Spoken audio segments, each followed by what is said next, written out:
right. Looks like we're live here. If you're watching this after the fact, I'd skip forward like 5 minutes because I'm going to wait about that time for some folks to get in. Hopefully, sound's coming in okay and everything's okay. Forgive me if I seem a bit off today. I stayed up kind of late last night and woke up a little tired, but I think I'll be all right. So, let's see. Whoever already liked the video, thank you for liking the video. If you're there listening, I appreciate that. Um, so big shout out to you guys. Sorry, I'm just pulling up other stuff for the stream. Hell yeah, we got Arthur in the house. Welcome in, bro. Appreciate you. I added a couple other sound effects, so maybe we'll showcase those. Sup, bro? Sound is good. Perfect, man. Thank you. I appreciate that. That makes me feel a lot better. I was having some sound. My computer forgot some of the sound settings, so I had to redo it. And I was like, what the heck? Ahmed, bro, welcome in, man. Shout out to you also. Thank you, sir. I got that message you sent me on IG, and I think that would make a good reaction video. Could be another nails on chalkboard style video. And there might even be some stuff we could take away from it. So I did see that, and I don't know when I'll be able to react to it. This week, I wanted to do a discussion between Paul Elam and Andrew Wilson. It was hosted on Pearl's channel like a year ago. And there was like 4 people. There was Aaron Clary, some other guy who's like a super tradcon, and it was a good discussion. But I thought I'd save it for next week. It's like a 2-hour video. And I just feel like I wasn't feeling like the highest energy today. So I just, I really want to save that one because I'm excited about it. So we got that in the pipeline. But this video right here, why fathers don't seek custody from men need to be heard. I got really excited about this video also because it was just so well done. I mean, he explained everything so well. I feel like it's going to be hard to react to because he did such a good job discussing these issues. And I had to showcase it. So, if you're not subscribed to him yet, please be. Let me just say, hey, Male Space. We got Male Space. We also got Klaus in the building, hanging out. Appreciate you guys being here. Ahmed said, yeah, saw that. It was a really good discussion, but also very long. Yeah, it was. And I remember when it came out, and it's a good one to react to. I'll show you guys now, just in case, if you don't know which one I'm talking about. It's on Pearl's other channel, the Audacity Network. This one right here, Decline of Relationships, Financial Risks, and Secularism.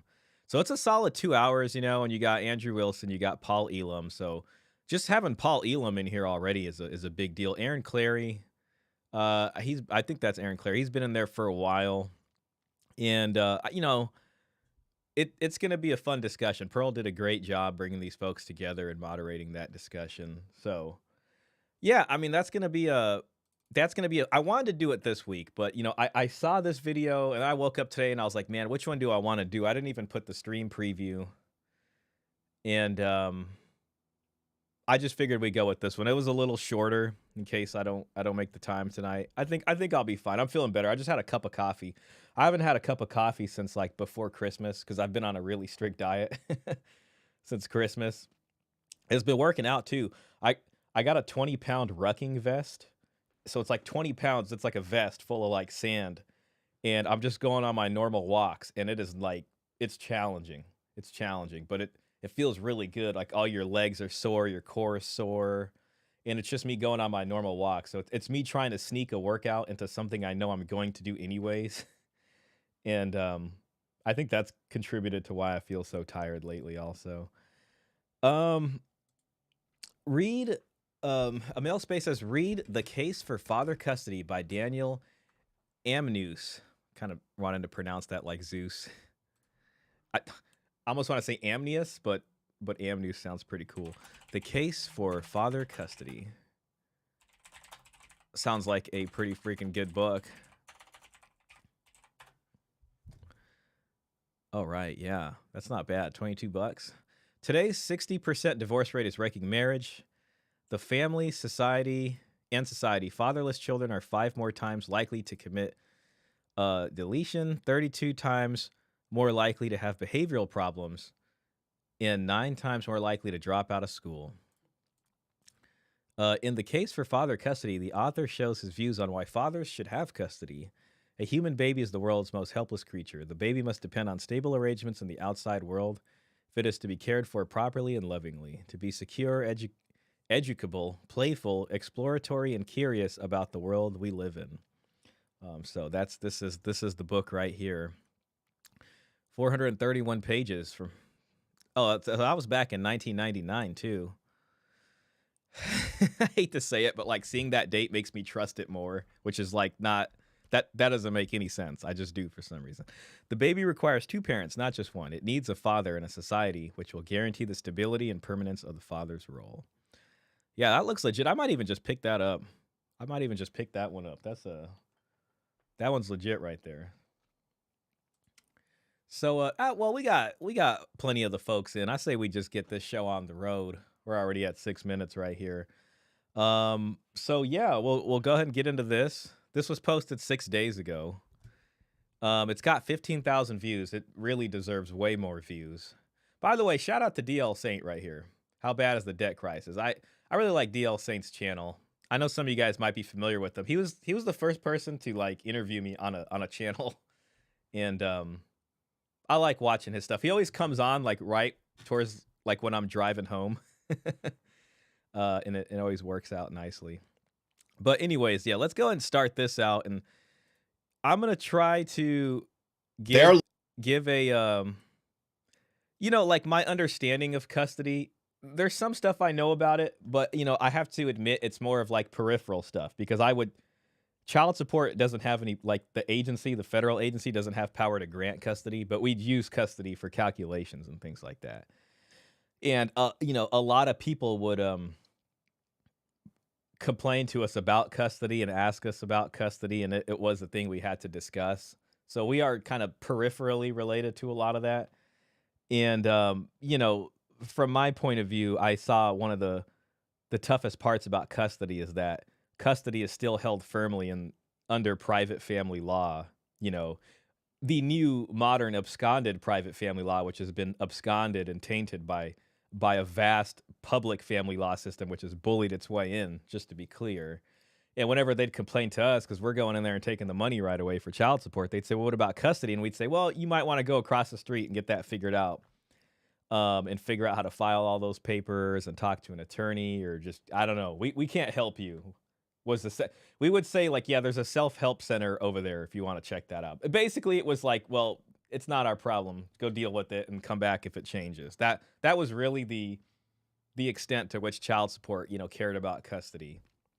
And there's kind of a discussion there about when you look at the creation of the child support system and kind of what happens to family law, where this sort of divide between public welfare family law and private citizen family law kind of hybridizes itself into this like abomination.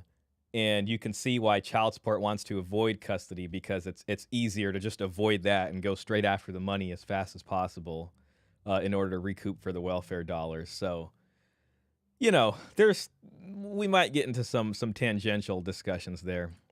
Hey, JP in the house, man. Hey, welcome in, bro. Glad to see you. Hope everybody had a good New Year's, by the way, and enjoyed that and maybe got some time off. And I didn't do anything crazy. I roasted a chicken. So this is the second chicken I've roasted in my life, and man, it's so good.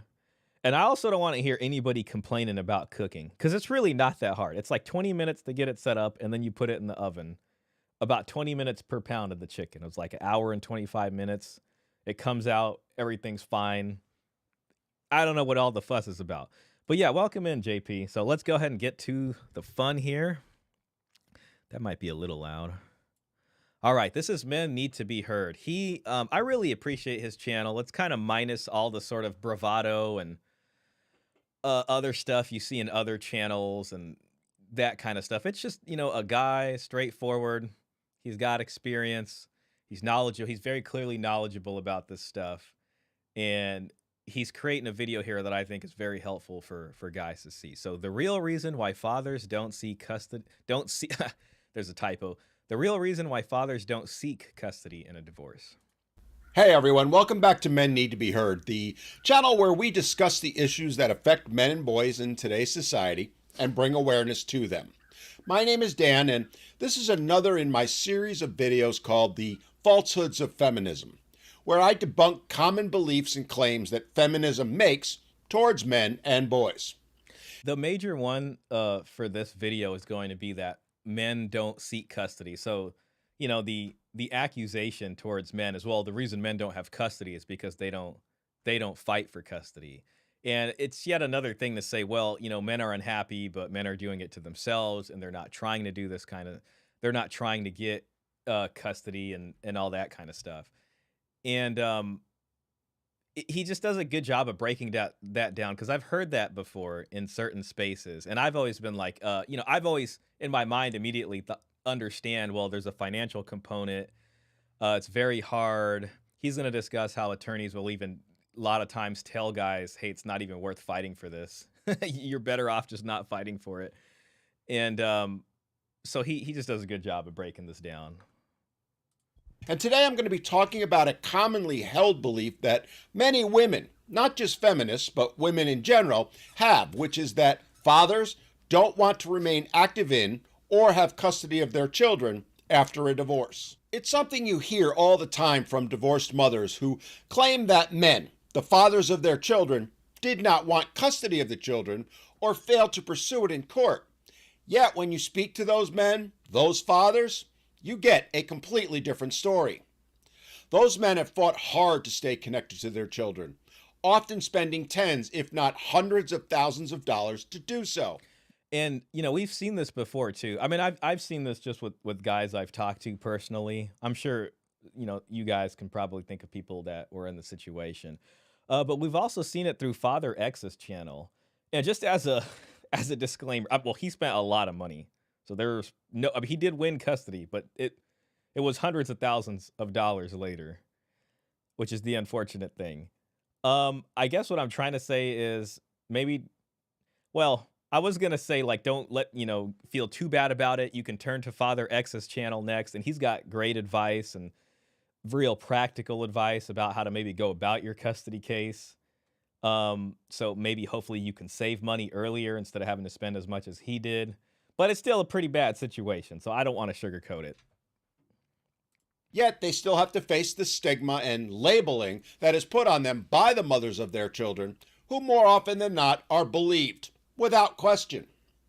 And this dynamic has been long used to justify or outright dismiss the systemic inequalities that fathers face in family law, especially with regard to being able to parent their sons and daughters post-divorce.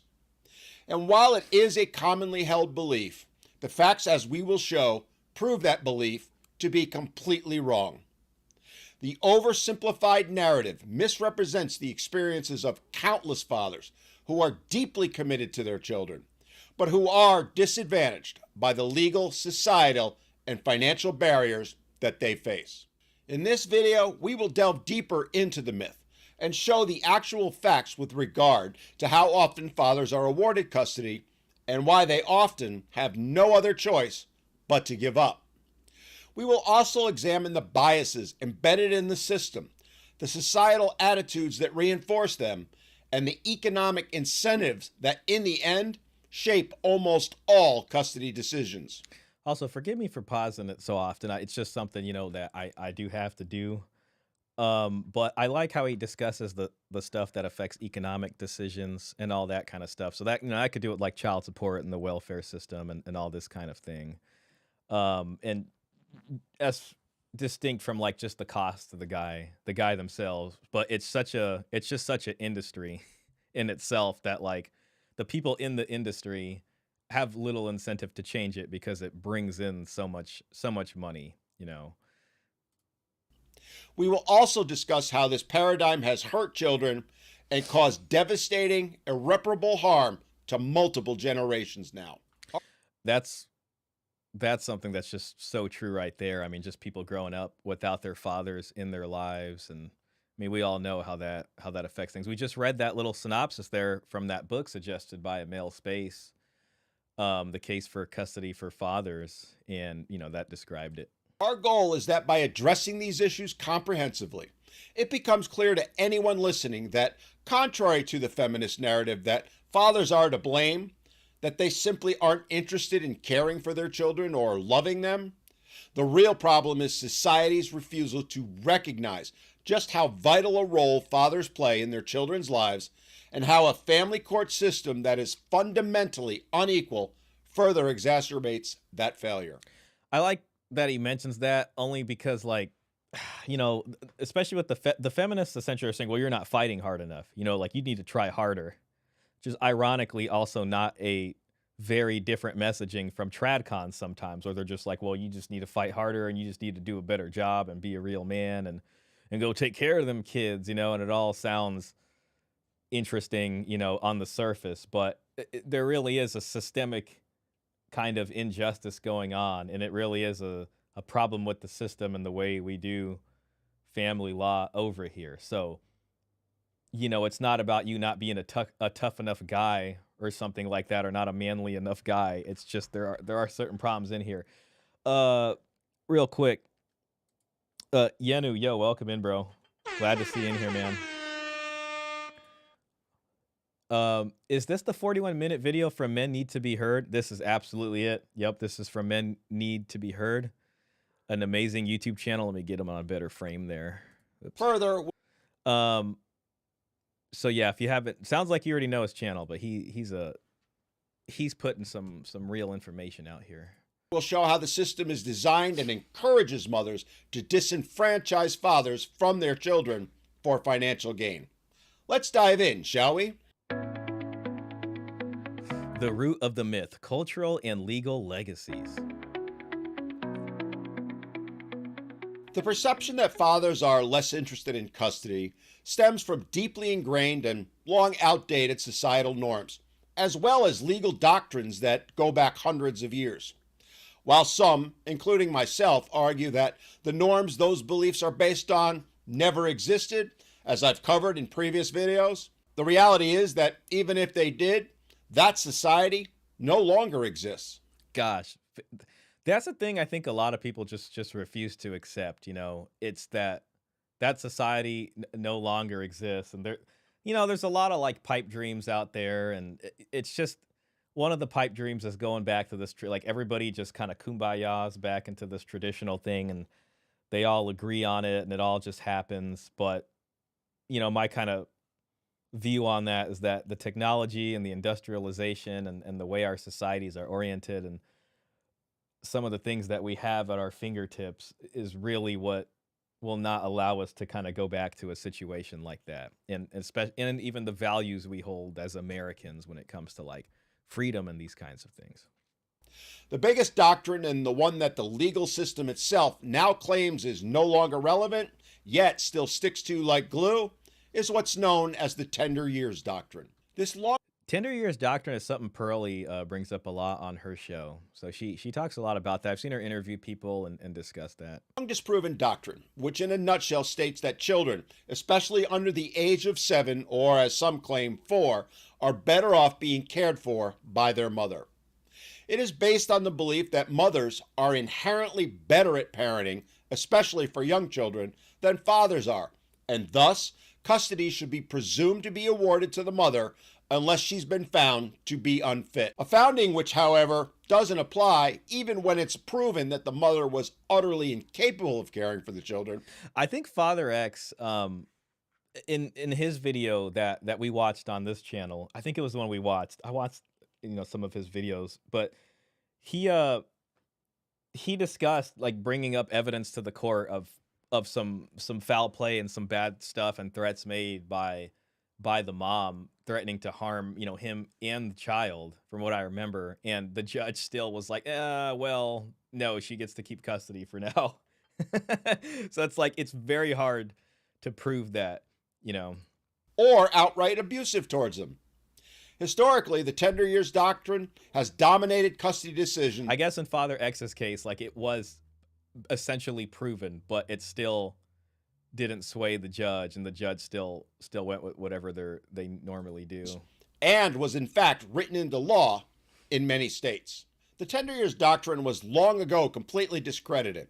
Yet, as I said, it's still written into law in some form in many states, including, for example, Utah and Pennsylvania, which both have a preference for placing younger children in the mother's custody. And even in states where the laws have been rewritten to remove the doctrine, the judges in those states, well, they still tend to adhere to it, to still apply it when making custody decisions, with little to no risk to them to face any consequences for doing so.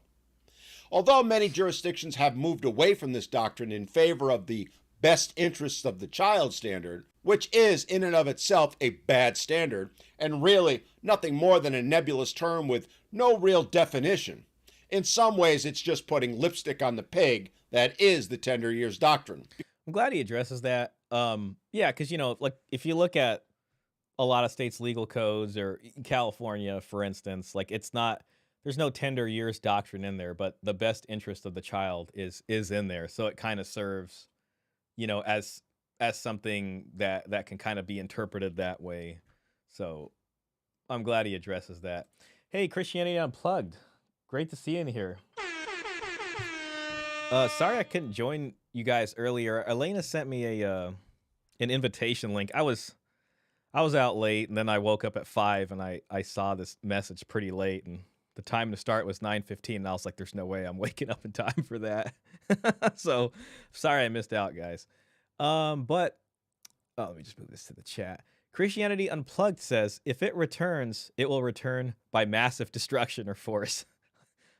Yeah, well, unfortunately, it's such a scary thing to think about too. Like if that's what's required to change that, I'd hate to think that's true, only because um when I think about America, and one of the things that could weaken America, I think like the only thing that really can is like a civil war or some kind of fighting within America, and as one side starts to lose and the other side starts to win, it would be very tempting for one side to take funds and help and aid from other countries that have bad desires for the US. So they'll be like, "We'll just keep funding this so that they can keep fighting." You know what I mean? And then back and forth until it's just like a really bad situation. Um Ahmed says it took Father X like 6 years to win custody. Yeah, from the video I watched, I think it was like around 4. Maybe it's 6 if you include other things, but I think like the actual like opening of the case and up until like he finally got majority custody, that's what it was. Another thing also that men need to be heard is going to address is that a lot of people will bring out stats and they'll say, well, when men fight for custody, they get custody over like a high percentage of the time. But that's kind of a like gaslighty statement. I don't know if that's the right word. It's kind of a deflection statement, because it's like that doesn't mean full custody. It means maybe they get like every other weekend or something like that. And then you could say, well, they got custody, but it's like a very small amount of custody. So to me, that doesn't count as a win. I would say at least 50-50. Christianity Unplugged says, I wasn't there today anyway. Oh, anyways, with the kids. Got it. Well, maybe next time. I feel bad I wasn't able to be there, especially when I got the invite. Just, I don't know. Today was a weird day for me. I had 6 dogs from the neighbors come into my backyard. And it was just like, this was like an hour, like a little bit before the stream, and I had to get set up for this. And they came in like last night, and then I thought they came in from a different part because I went out there at night because they all went back, and I reinforced, this part of the fence that doesn't look good. But then when I went out there, they are all there today. And when I went out there, literally like the newest part of the fence, they had dug a hole under it. So they're from a different house. And I had to get all these dogs back on the other side. And like my cat likes to go in the backyard. So it's just like, oh, damn. Then I had to go ring the bell. And then finally, like the lady came out. And then I learned that the other dog they had died. And he was my buddy. Like I remember that dog when it was a baby. So I was kind of sad. His name was Lucky. He was a good dog. He was a really good dog. Rest in peace to Lucky. Mr. Pitt. Hey, Mr. Pitt, man. Big shout out to you. Mr. Pitt says, wouldn't it make more sense for the children to stay with the disciplinarian, typically the father, during the tender years to avoid issues with discipline later in life, reducing crime, etc.? You know, it's something I think about a bit, and it here's the thing. I can live with the idea of the young kids staying with, like, let's say the man and women absolutely have to split up and they're in two different households. I can see the kids from 0 to 5 or 0 to 7 staying with mom. But then, like, from, like, 8 to the rest, or at least, like, 10 to 18, I think they should be with the dad. And I was trying to see how, like, other countries did this, and I was looking at, like, Middle Eastern countries, and some of them, what they will do is for a boy, up until the age of 7, if there's a divorce, up until the age of 7, the child will stay with the mom, but past that, um, the child should be with the father. The father has right to take custody at any time, and the reason for that, it's ultimately the father's responsibility if that kid does something bad or act out. You know, like, just culturally speaking, like, even when I was a kid running around at the mosque, if I did something bad, the first question is, "Who is your father?" You know what I mean? Because that's who ultimately takes guardianship and responsibility. But I say that, Mr. Pitt, only because from that age of, like, 10 to 18, basically from puberty to whatever adulthood, 18 here, that's the time when the father really needs to instill discipline and incorporate the child into society at large, you know? So I can see, when the child's younger, okay, we be with mom and all this kind of stuff. Then if they are split up, there needs to be a segment of time where it flips to dad, specifically to instill those values and ideally lower crime rate and make sure that they get a job. The other thing I noticed from, like, Middle Eastern is it splits between boys and girls. So for boys, it was from 0 to 7, uh, would be with mom, and then the rest of the time, it's up to dad because it's ultimately dad's responsibility. Then for girls, it's from 0 to puberty. After that, it really the father is his daughter's guardian, and it's up to him, and especially when you get to marriage contracts and things, he's the one who negotiates and helps her get, a good deal out of this. So if something goes wrong, it really is, looked at as the dad, but then that's reflected in the custody laws. So, uh, Christianity Unplugged says it could be economics, destruction as well. Yeah, I could see that. I mean, I could see that. I still think even with economic destruction, the our defense is so good, like, militarily speaking. Like, I still think you'd have, like, a rich oligarchy that kinda keeps things running, especially, like, military wise. Um, I don't know. I think with economic destruction would come a lot of the frustration that would lead to a kind of, these civil problems that might lead to issues later on. And that's kind of the scariest thing, and that's why it's unfortunate that, like, you know, people are so polarized and stuff. But economic destruction also, I feel like you gotta watch for a bad harvest. Like, when you look at history, it's always like there was a bad harvest, and then because of that, the plague came, and then it led to, like, famine and war and all these kinds of things. I'm always like, man, if I see a bad harvest or something with the agriculture and the food, then I'll be looking like, okay, this does not bode well. Robert Spencer says, "LOL. I guess my comment was a bit too spicy. It seems it was auto deleted." Oh man. Well, maybe you can rephrase it another way. Also, be careful with that because Klaus got, like, banned. He got auto banned. Nobody did it, and he had to text me in Discord. If you get auto banned, just let me know so I can unban you. Robert Spencer says it had something to do with getting with a stripper who likes illicit drugs. uh, I mean, depending on how that was worded, I think that would do it. But I don't think that's inherently too terrible of a statement. We do got to be careful of people that have kids that might be listening in, though. So shout out to the folks, being good parents out there. Easy custody. Oh, there you go. I got it. I got it. So yeah, if you're able to prove to the court that that kind of stuff, then that would help with custody. That's good to know. That's good to know. Uh, Klaus says,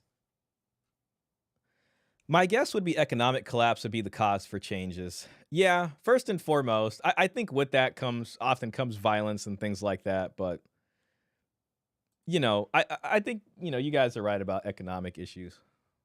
Because while those laws may have been cleaned up, How they are implemented, how they are applied in custody decisions, is something completely different. There really is no debate that the tender years doctrine persists in how courts perceive and evaluate parental roles, and largely is the basis for how judges award custody. This isn't conjecture or a conspiracy theory, which many feminists, the bar associations, and the legal system as a whole like to claim. Hey, do you guys remember that movie about a really good dad played by Robin Williams? And he literally had to dress up as a woman to try to have a chance at getting custody. You guys remember Mrs. Doubtfire, right? I don't know. I just had a flashback to that movie. I used to really like that movie when I was a kid. Like for some reason, I thought it was so funny. It was hilarious. I was like, ha ha, he's dressing up as a woman, and he's like so believable about it. But I didn't really understand how like sad the situation was. And there's like that scene at the end of the movie where they're in court and he gives this like heartfelt speech about how he just can't even be alive if he can't see his kids, and like that's all he wants. And I think at the end of it he gets like the smallest amount of custody to be able to see the kids anyways. That was, they were trying to tell us something in that movie. They were trying to tell us the future over there. Yenu says, I wonder how the gender hysteria plays into this. Wasn't there a case where a man identified as a woman to get custody? There was a movie about that. It was called Mrs. Doubtfire. I think there was an actual case where somebody tried that. Well, I have to look that up. I would love to read more about like the real person who did that. Art imitating life. Yep, exactly. Mrs. Doubtfire. Virtually every reputable divorce attorney I've spoken to in the past 30 years has privately, and in some cases publicly, acknowledged and confirmed that this bias exists, that the tender years doctrine is alive and well in the court system. And they'll also say that if they're doing their job correctly as legal advisors, then they are obligated to tell the fathers they represent that at best it's an uphill battle, and more often than not, an impossible one if they choose to seek custody. More on that in a bit. Despite the tender years doctrine being long discredited, and despite politicians' and judges' claims to the contrary, the indisputable fact remains that mothers are often presumed to be the primary caregivers based on traditional gender roles, while fathers are seen as secondary or even optional when it comes to child rearing. You know, and the other tough part about that too is it's like it's really hard, especially if it's like a stay-at-home mom and dad's the supporting party basically and makes the money. Because it's easier for the court to keep him working. You know what I'm saying? And then mom holds the kids and it's up to dad to keep paying the bills. Oh my God, that reminds me. I found another good video. Maybe we'll react to it after this. I found so many like random videos I wanted to react to um, over like the last week, but then I found these bigger ones. So I was like, oh, those will have to wait. But it's literally a guy and he gets married, and then like a year later, he was going out with this woman for like 6 years. I don't know how many years. And then they got married and then they got divorced. And then he's paying for the house that her and her new boyfriend are living in that she cheated on him with. And it was just like, I think I'll play that for you guys maybe after this. There's a lot of good stuff. I mean, unfortunately. Ahmed says it would make more sense for a child to spend more time with the disciplinarian, but that would hinge on society agreeing that fathers are better disciplinarians. Don't think that's the case. Yeah, I don't think so. I mean, unfortunately, there's still the thing of like, if something goes wrong with the kid, they will still blame dad. Like most people, I feel like will still kind of do that instinctually. They'll be like, she has daddy issues, when in fact it could be mommy issues. You know what I mean? Or it'd be like somehow the father's gonna get shamed for being the reason for this, even if it was like the father tried to fight for custody and the attorney was like, "Bro, don't even waste your time." And this is me as someone who can make money from you telling you not to do it. So I think the stigma is still there that it's still like the dad's fault. Michael R7, hey, welcome in, man. Big shout out to you, bro. Great to see you in here, man. Robert says, I'm a terrible disciplinarian. I'm like, go ahead, just don't die. That is a very libertarian parenting style right there. For those who don't know, Robert is our resident libertarian. If he was a mod, virtually nobody would ever get banned. Everything would be okay. Like unless it was like overtly against YouTube policy or something. Christianity Unplugged says, not even traditional gender roles. Traditional means the kids are the fathers as the head of the household. She's shit out of luck historically, traditionally. Yeah, exactly. And what goes along with that also is that whatever the kids do is ultimately the father's responsibility. You know what I mean? And it's funny because we have like this split thing in our culture where like a kid grows up successful and it's like, I really want to thank my mom. You know what I mean? It's just like sometimes they forget to thank dad or something like that. But yeah, that's really what it comes from. But instead now it's like you'll get all of the blame with none of the authority on being able to prevent that. And like your best chance is to be able to like reason with the child who arguably may not have the best reasoning faculties until a certain age, and be like, this is why maybe it's not the best thing for you to do. And you can't stop them, but you can try to, reason with them. But if they won't listen to you or you don't have any custody time to do that, then it's not looking really good. You know what I mean? And anyway, the other thing I wanted to say is like all of the sort of traditional expectations mixed with things like no fault divorce is just like a recipe for disaster. You know what I mean? So that that makes it even worse. In fact, as many put it, mom doesn't need to prove anything. It's just assumed she's a great parent, even when evidence is showing otherwise. On Happened the in other hand, happened in Father X's case. dads are required to go above and beyond in proving not just that they can care for their children, but that they present no danger to them whatsoever. A mere allegation or even a suggestion of impropriety made by the mother, something that they often do in custody cases, is seen by judges as grounds not just to deny fathers custody, but often even their ability to see their children. This assumption places an undue burden on fathers to prove their fitness and involvement, while mothers are often presumed competent by default. That's interesting because like you're coming from a position. It's already starting from like down here, and it's like you have to prove that you're fit, as a father, and that in order to prove that's going to cost money because you have to ask the court to hear that, and it's got to get to a point where you can explain all these things. And it's weird too. I mean, it's funny because guys like tradcons. There was a person Pearl debated, Trent Horn, I think, and he was talking about benefits of marriage and especially as regards like custody. But to me, the state contract doesn't give you that. What they look at is cohabitation. So if you have cohabitation with the child, if you're living under the same roof, then you can say, okay, I've had a relationship with the child.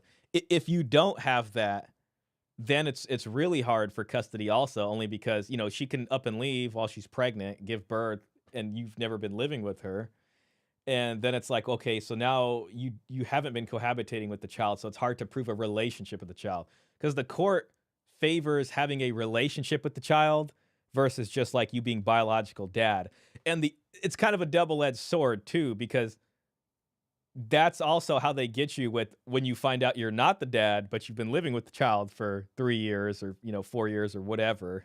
And then it's like, well, best interest of the child, you know, it's on you.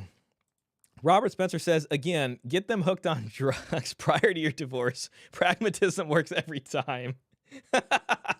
That's the grand play there, huh? Just you want to start the bad habits. It's kind of like being a feeder, like where you just keep baking really good treats and the person is like eating more than they otherwise would, and it's really your fault that they gained like 60 pounds in the last year and you're doing it on purpose, but they don't know that. It's just like you want to that's so bad. I can't say I'm sorry, Robert. Robert is clearly joking.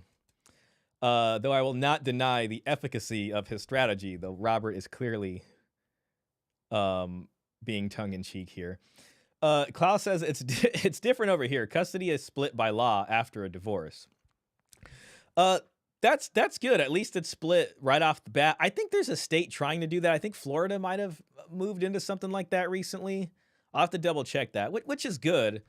I think that applies mostly for people who were married, which would give a benefit of that. I'm sorry, it would give a benefit for the marriage.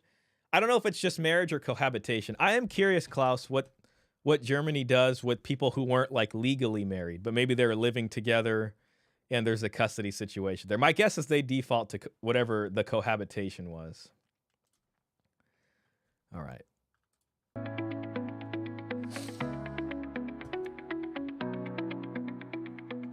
A common argument that you'll often hear feminists make is that fathers are awarded custody of the children well over 90% of the time when they seek it. Yeah, this is the one. This is the one. He breaks this down very well.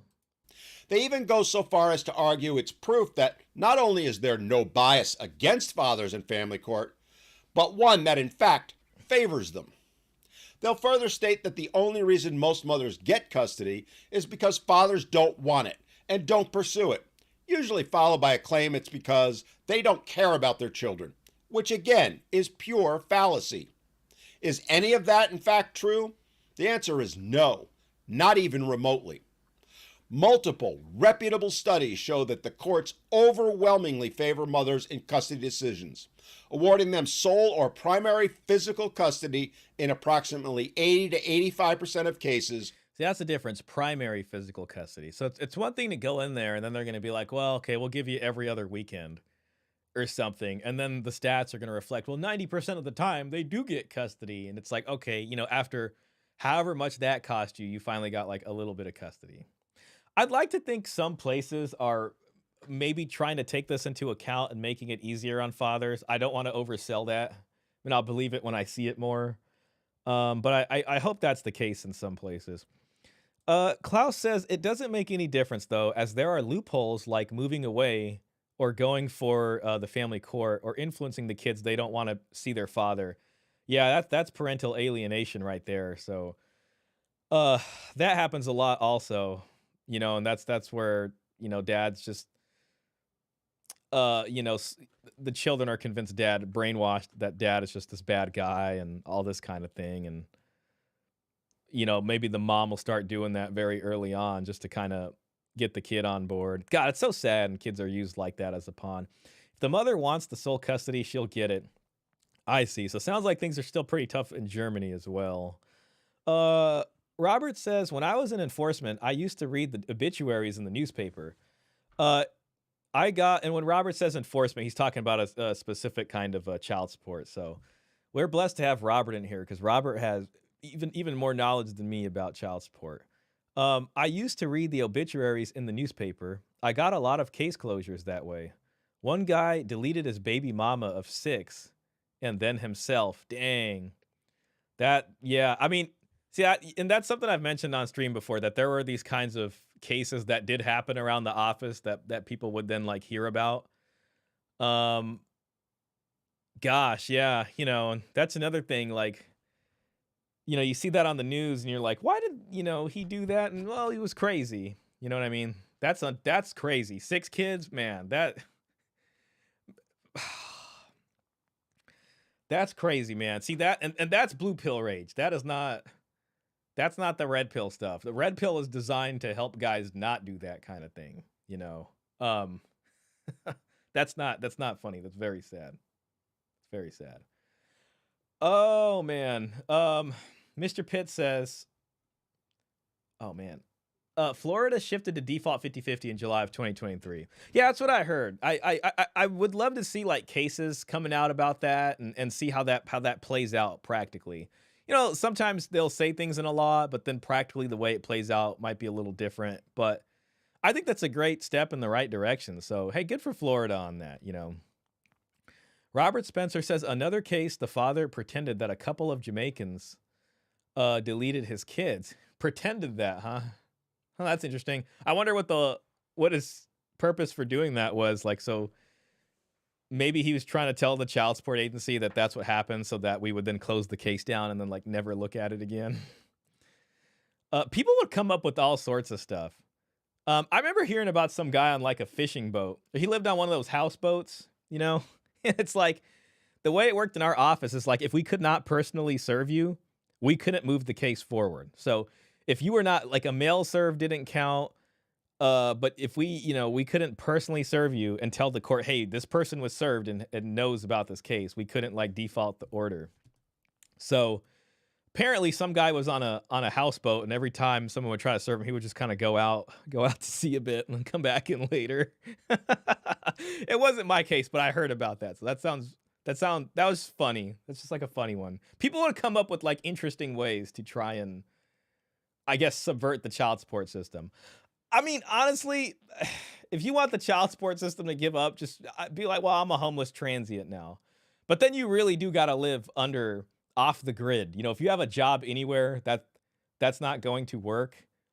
But if we knew someone was homeless, we were just like, well, yeah, that's going in the cold case file right there, because we don't even know where are we going to serve the guy, you know. Klaus says, even if it's proven the mother is the cause for the parental alienation, she'll still get custody. That's pretty wild, man. And to prove all that stuff, I mean, I don't know how it works in Germany, but over here, if you were going to prove that, like, you'd have to pay the courts to listen to you make the case for that. And, you know, that's all time and money. And then it's like, if you're paying child support and alimony in the meantime, and then you have to pay all your bills, cost of living ain't cheap. You probably have to pay her bills for some time, amongst other things. It's like, where's the money going to come from to pay the attorney to help you with this, you know?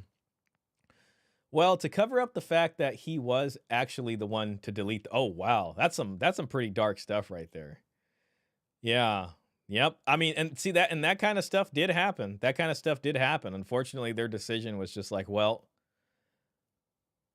you know, that's what they end up. We talked about this a little bit last time. You know, we went over that case of the guy who took a pot shot at the old family court judge, that like super tradcon looking judge with the glasses that was super biased against men.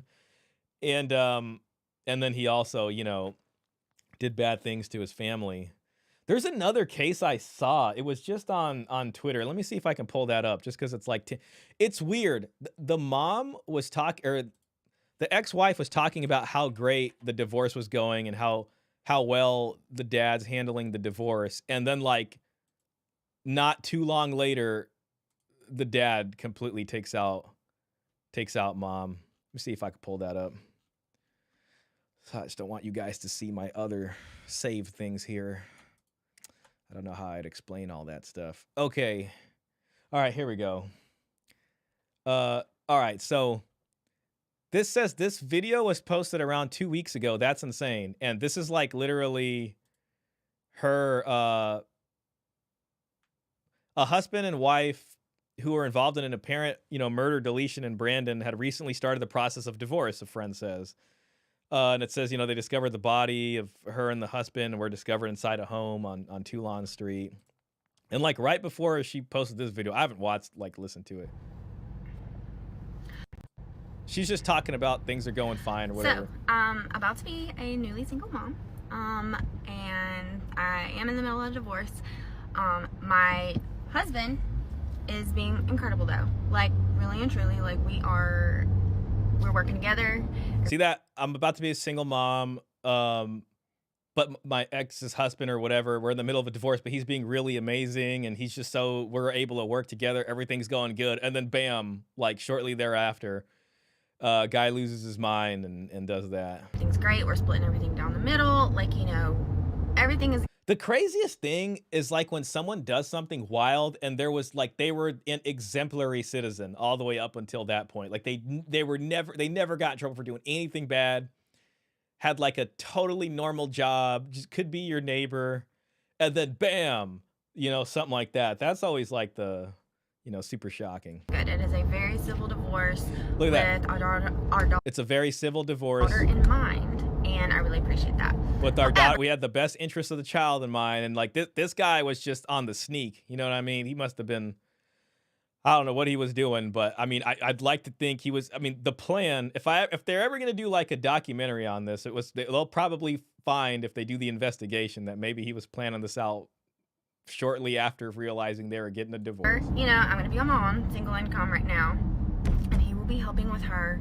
He will be supporting her. You know, so essentially, like, I'm really thankful for that, and that I will not have to worry so much about supporting her. However, I will be on a very limited income, with buying a new house and, you know, paying a mortgage and on a limited income. He's gonna be so amazing. I'm sure there's alimony in that. I don't know what this guy does. Maybe he had a sounds like he was probably, being the main provider and all that kind of all stuff. that stuff. So I've never done this before. I've never been on my own before. So if you have any tips, saving money, making money, She seems pretty excited, pretty excited to be single and be divorced and all that. Like, I don't know, again, I don't know what their marriage was like. It seems like she's religious. She's got a little cross necklace here. Maybe they were both, I don't know. You know what I mean? Like, again, maybe he was just abusive the whole time and none of us ever knew. And she's just like, I'm free now. Though it, kind of contradicts how cooperative he's being and the way she's painting him out to seem like this perfectly reasonable, rational gentleman. anything like that, like I would really appreciate it. Like, coffee at home. I take caffeine pills. I do my own hair, nails, everything. Like, I do all that. So yeah, if you just have any tips, like I would really appreciate it, because like I'm a little scared right now. Scared of, scared. She wasn't even suspecting it. Oh, you guys can't even see this right here, but yeah, not even expecting it. This is the picture behind my thing. Everything was cool. Everything was cool, and then bam, that happened. So, yeah, I mean, Robert's right. That stuff happens. I mean, the heartbreak and this, and then like you're losing your kids, and then the divorce. You're like, I never imagined this would happen.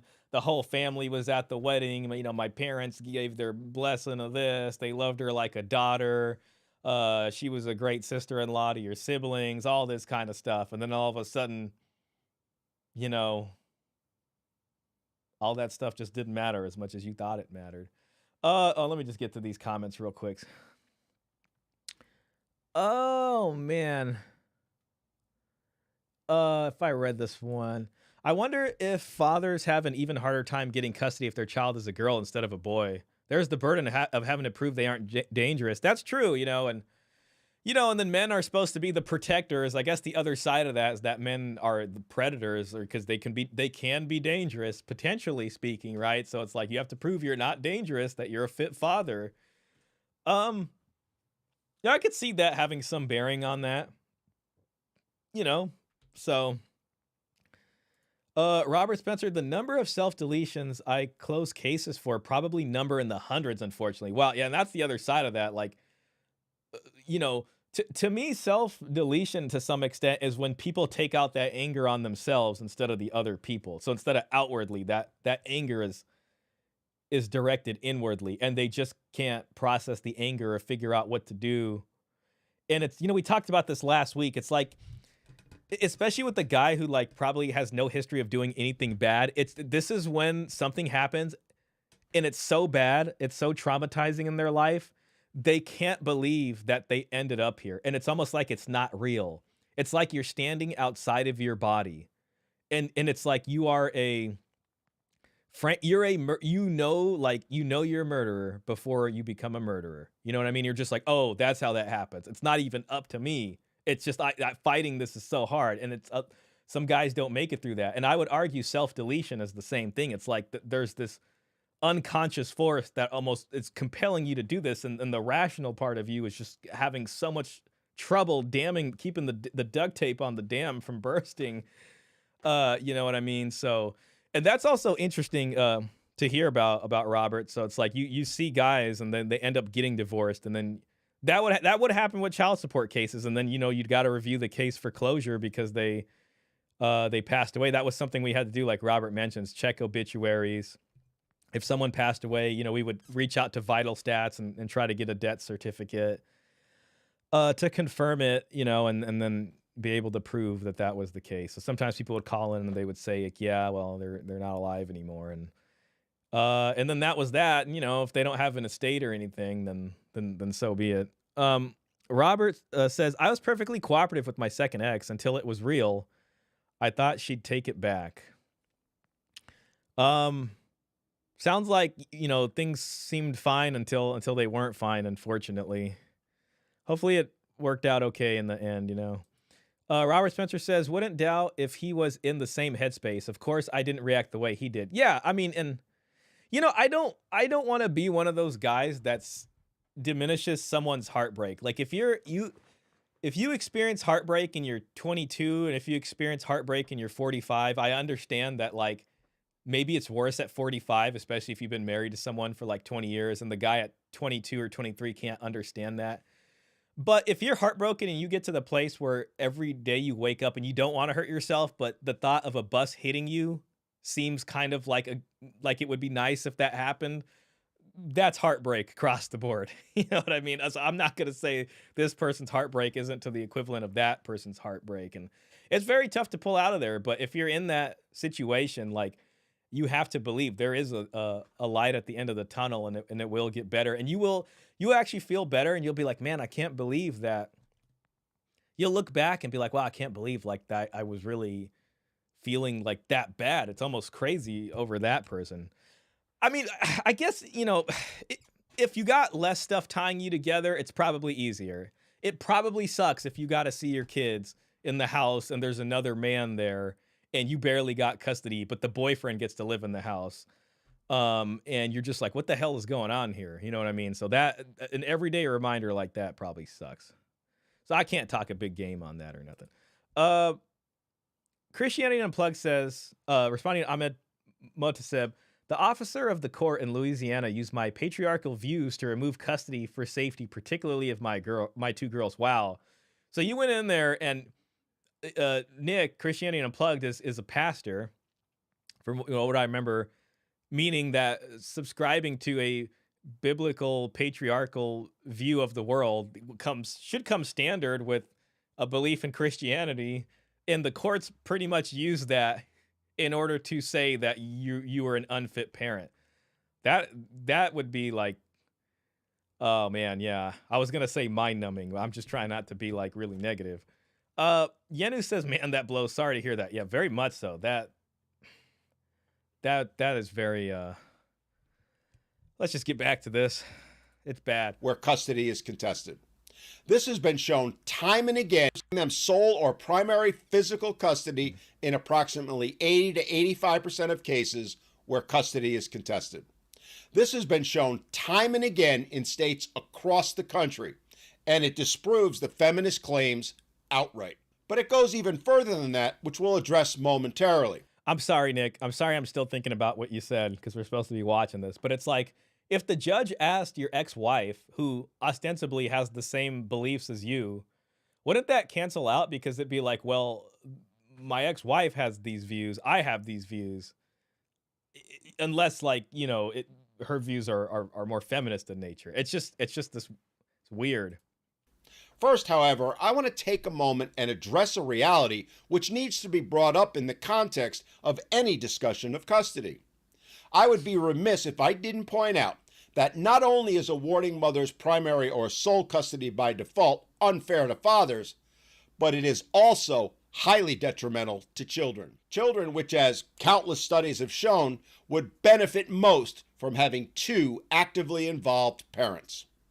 Research from the American Psychological Association, among others, highlights that children with involved fathers experience better academic outcomes, stronger social relationships, less drug and alcohol abuse, lower instances of teen pregnancy, and fewer behavioral problems as a whole compared to those with limited paternal involvement. That's where the disciplinarian and the discipline factor comes in. It just really sucks too, because if the father is supposed to be the disciplinarian, it sucks because when the parents split up, even young kids can kind of understand political manipulation to a degree, like even like a very young kid. And from what I've read about upbringing, it's like even parents in the same house might experience a degree of a young kid, like a 4 or 5-year-old, trying to get something from one parent when the other parent said no. You know what I mean? So there's like, oh, well, maybe if I go to mom or maybe if I go to dad. And it's important for the parents to have like a united front so that the child can't go and manipulate one parent or the other. Or maybe this happened to you as a kid, like you wanted something and one parent said no, and then you talked to the other parent, but the other parent just didn't know that you talked to the other parent, and then that parent said yes, and then the other parent found out, and then the parent who said yes finds out that one parent already told you no, and they're like, so,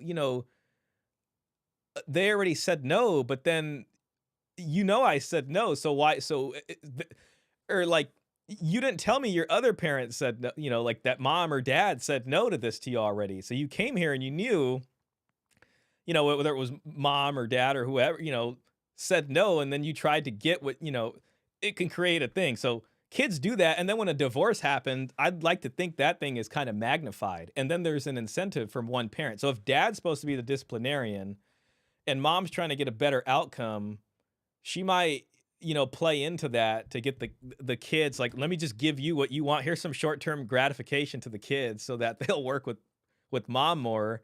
And if dad's already kind of pre-positioned to be the bad guy, since is the disciplinarian, it feeds into a really crappy outcome there.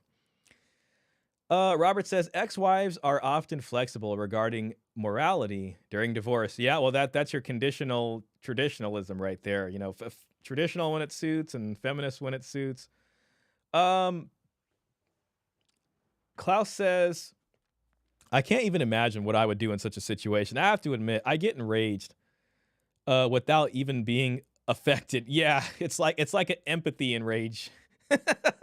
It's like you're empathetic, but it makes you angry as well. Yeah, I know, man.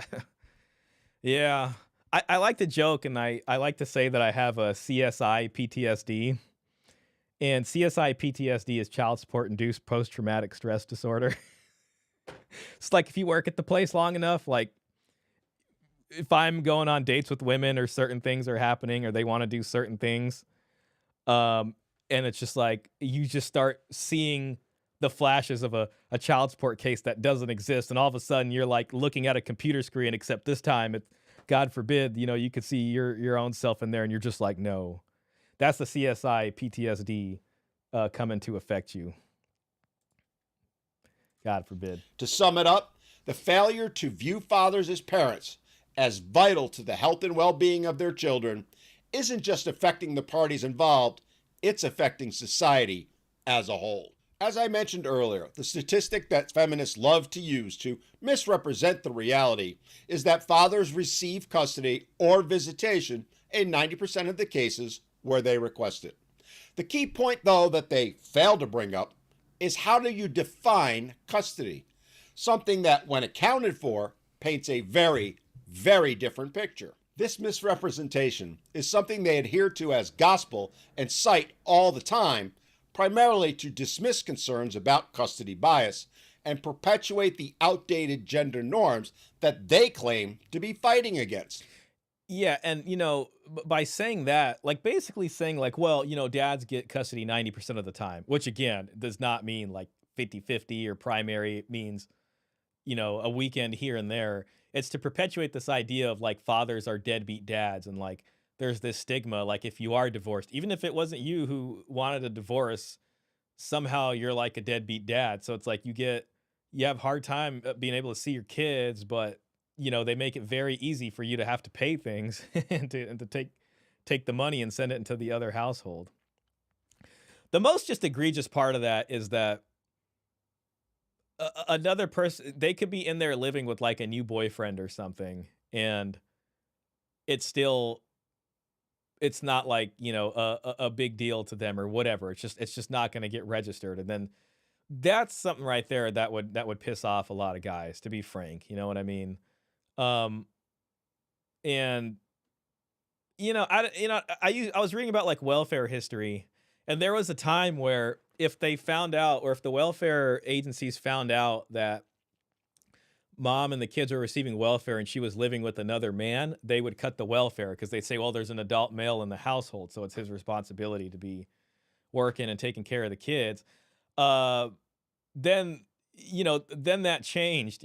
There was like civil rights lawsuits, and welfare got wrapped up in the whole civil rights thing, and it became part of like that whole sphere of things, and then it changed, and then the welfare rolls really increased because suddenly women who were living with their boyfriends could now qualify for welfare after these cases were won and things like that. So it's an interesting history on the welfare side. Hey, Peter Wright. Big shout out to Peter. Always a blessing to have Peter watching us all the way from Australia, from down under. Bax 1896. The victim husband has the privilege of maintaining the children and wife out of his property or earnings, and has the added consolation of knowing that they will be brought up to detest him. Yeah, exactly. And then you know what happens in that case too, like, and that's essentially like parental alienation and gaslighting or brainwashing from the mom. Um, again, because divorce is shameful, especially back then. And even now, if you're in religious circles, so if a woman like she has to be the victim, otherwise it's like, why are you breaking up your family? And if she has to be the victim, then the guy has to be the abuser. And it's like you have to lie to yourself so much that you begin to believe it, and then then the kids are gonna be like, oh my God, like why is mommy crying or something? Dad must be a bad guy, whatever. And then the kids are gonna believe it. And then that's why a lot of guys will just be like, all right, well, we saw that with Jeff Younger. You remember he posted on his Twitter, it's him on a horse with the cowboy hat, and the kid's kind of just there at the house, and he's like, I lost the case. You remember we did that whole reaction on Jeff Younger's case, and then we found out he lost, and mom took the kid to California, and now the kid's on chemical castration drugs. And he's just like, I don't know what to do. I mean, I guess when the kid is older, then so be it. Peter says there hasn't been a Chad dad scene for at least 200 years. Yeah, so yeah, look at that, and it's just important to note just how far back that quote goes. So the bias has been there for a long time, and this is even when they had at fault divorce. You know what else is crazy? Whenever like people are like, especially women, they'll be like, they want to get rid of no fault divorce. They're trying to take away our rights. I don't understand that, only because at fault divorce allows for certain instances of divorce. They always say like abuse or domestic violence, but it's like that's part of at fault divorce. If there's cruelty from one spouse to the other, you know what I mean? Adultery and abandonment and these kinds of things. So it's like, well, if you go back to at fault divorce, like, what do you mean you're losing your rights? Like that stuff is still taken into account. You just can't get up and break this marriage contract, because you feel like it. Robert says I had to look that up. That's the fun thing about Peter Wright, Robert, is he digs into the historical sources of gynocentrism. So if you're ever on gynocentrism.com, you can read a lot of articles there, and you'll see a lot of fun stuff from 100, 200, even further back, going a long time ago. So I'm just going to hit play on this. That 90% figure is misleading because, as I said, it doesn't reflect what kind of custody fathers are getting when they fight, just that they get some sort of custody. Feminists, when they make that claim, want you to believe that fathers are getting primary or sole custody in those cases.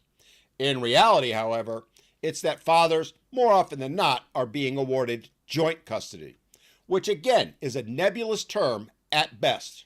It does not equate to equal parenting time or even decision-making authority. In fact, if anything, it limits both. In most cases, courts grant mothers primary physical custody, designating the fathers as visitors who have limited influence over their children's daily lives. For example, a father who is granted joint custody usually will only have the child every other weekend and perhaps one night a week for dinner.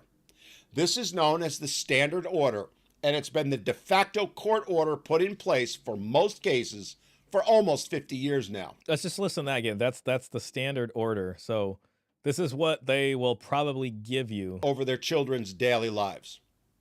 For example, a father who is granted joint custody usually will only have the child every other weekend and perhaps one night a week for dinner. So there it is. Yeah. Every other weekend, right? So then they'll be like, oh, well, 90% of people get custody. But yeah, I mean, every other weekend, okay, that's custody for some amount of time, but it's nowhere near 50%. This is known as the standard order, and it's been the de facto court order put in place for most cases for almost 50 years now. Interestingly, there is absolutely no scientific or legal basis to support this paradigm, nor, to my knowledge, has it ever been codified into law. It was simply created by a few judges many years ago and subsequently has become the norm. It is, in reality, nothing more than an offshoot of the tender years doctrine. Yeah, and that makes a lot of sense, right? It's still if the tender years doctrine isn't there formally speaking, it's still kind of allowed to exist in best interest of the child as well as, the standard order. So he really breaks it down very, very well, and it essentially is a very similar thing to the tender years doctrine. Um, Bax article. Robert says, "Who is Bax?" The quote is from Ernest Belfort Bax, oh, okay, yeah, you're giving some background on him. A British philosopher, barrister, journalist. Man, you make it in life when you can sit back and say, "I am a philosopher." Like, what do you do for a living, Shaw? I'm a philosopher. Yeah. Barrister, so he's like a lawyer back then. So he probably worked some of these cases. Then journalist and socialist who was active in the late 19th and 20th century. He is a weirdly overlooked figure per ChatGPT. Then Peter adds some more. Ernest Belfort Bax, a barrister, he was the only socialist who said socialist aims cannot be achieved unless female privilege was destroyed. Guy, sounds like an interesting guy. There's one thing this whole thing reminds me of too, just going back then. I'll see if I could pull it up. I don't have it up.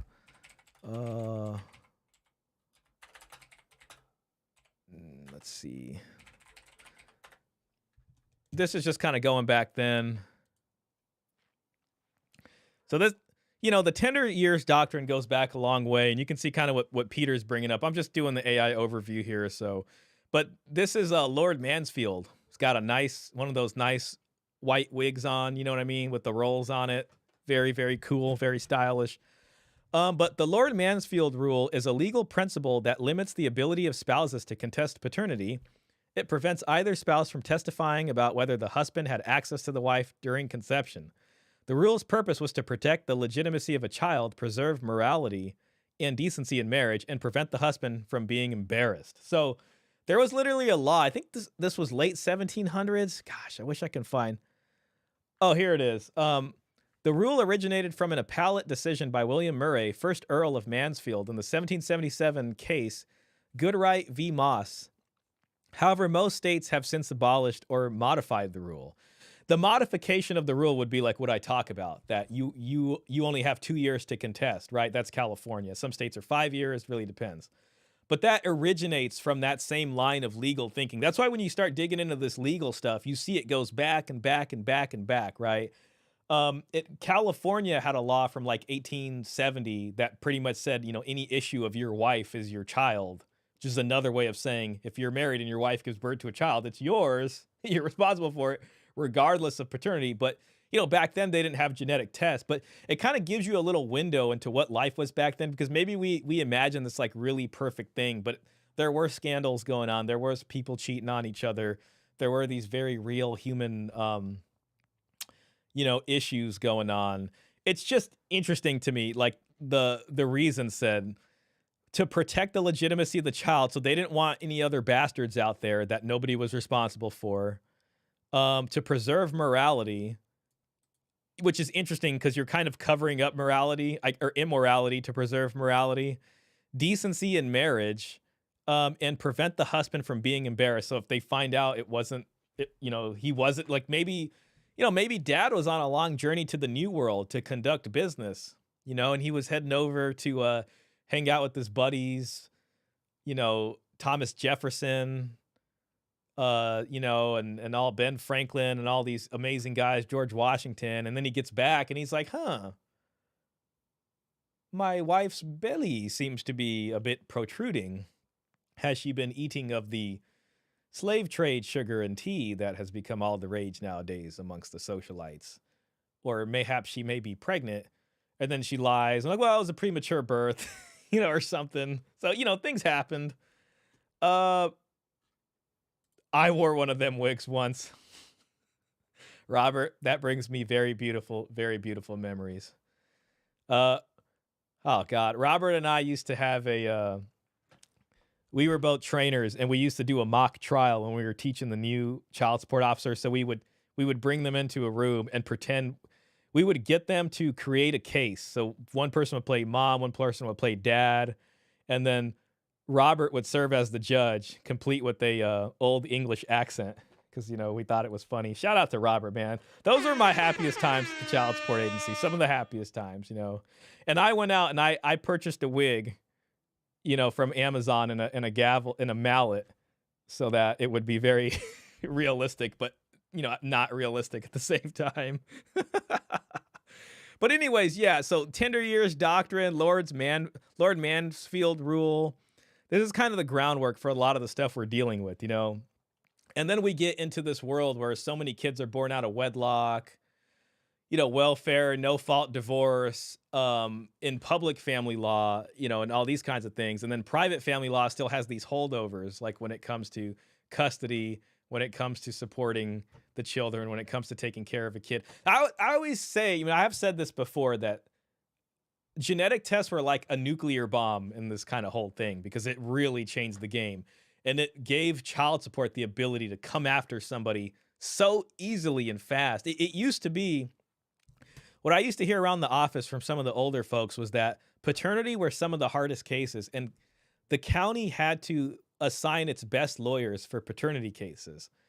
And you'd have to have this whole thing, and witnesses would need to come in and be like, I saw them together, and they were a thing. They used to hold themselves out as an item. And they'd have to really prove this to be the case. And then once genetic tests came out, it was like, oh, well, according to a trillion DNA base pairs, you're the dad, basically. But the issue that then came in was this distinction between biological father and, having a relationship, like the one that the kid knows as the dad. And the courts essentially went to kind of hold up, because you'd have these cases where like a couple's married and then mom has an affair. And then, the kid's 5, and suddenly this affair partner who has nothing to do with the marriage comes in and says, well, he's feeling some way. And he's like, I want custody of my child. I know that's my child.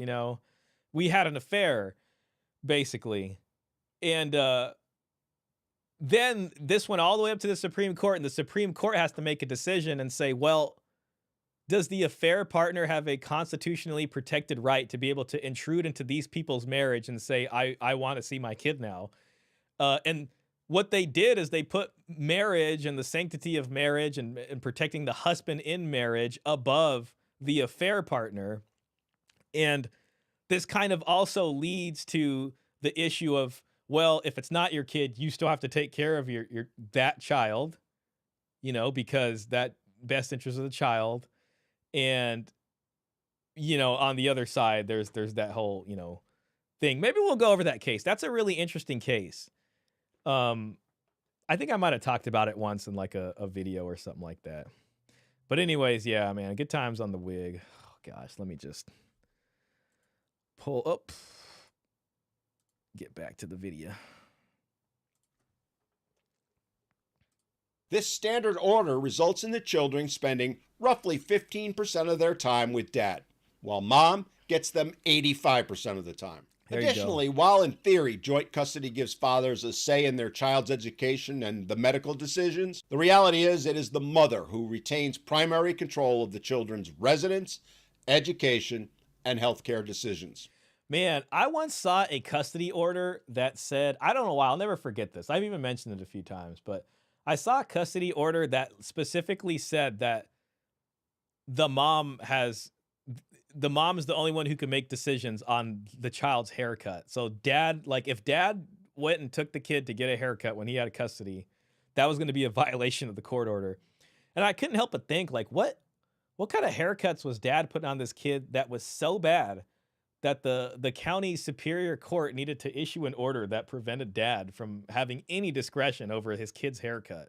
In fact, in some states, she only has to inform the father of her decision to fulfill her obligation under the joint custody order. These arrangements often leave fathers feeling marginalized, with no real input into their children's lives, despite being labeled as joint custodians. Add to it that denial of visitation is very common with mothers who face little to no accountability for doing so.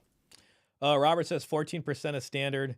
Yeah, I bet you can remember seeing a lot of guideline calculations that you do where you end up seeing, 85, 86% for mom and 14% for dad, or the standard order, in other words, which is a holdover from the tender years doctrine, according to Dan, from Men Need to Be Heard. While literally millions of fathers have been put in debtor's prison for being unable to meet their child support obligations.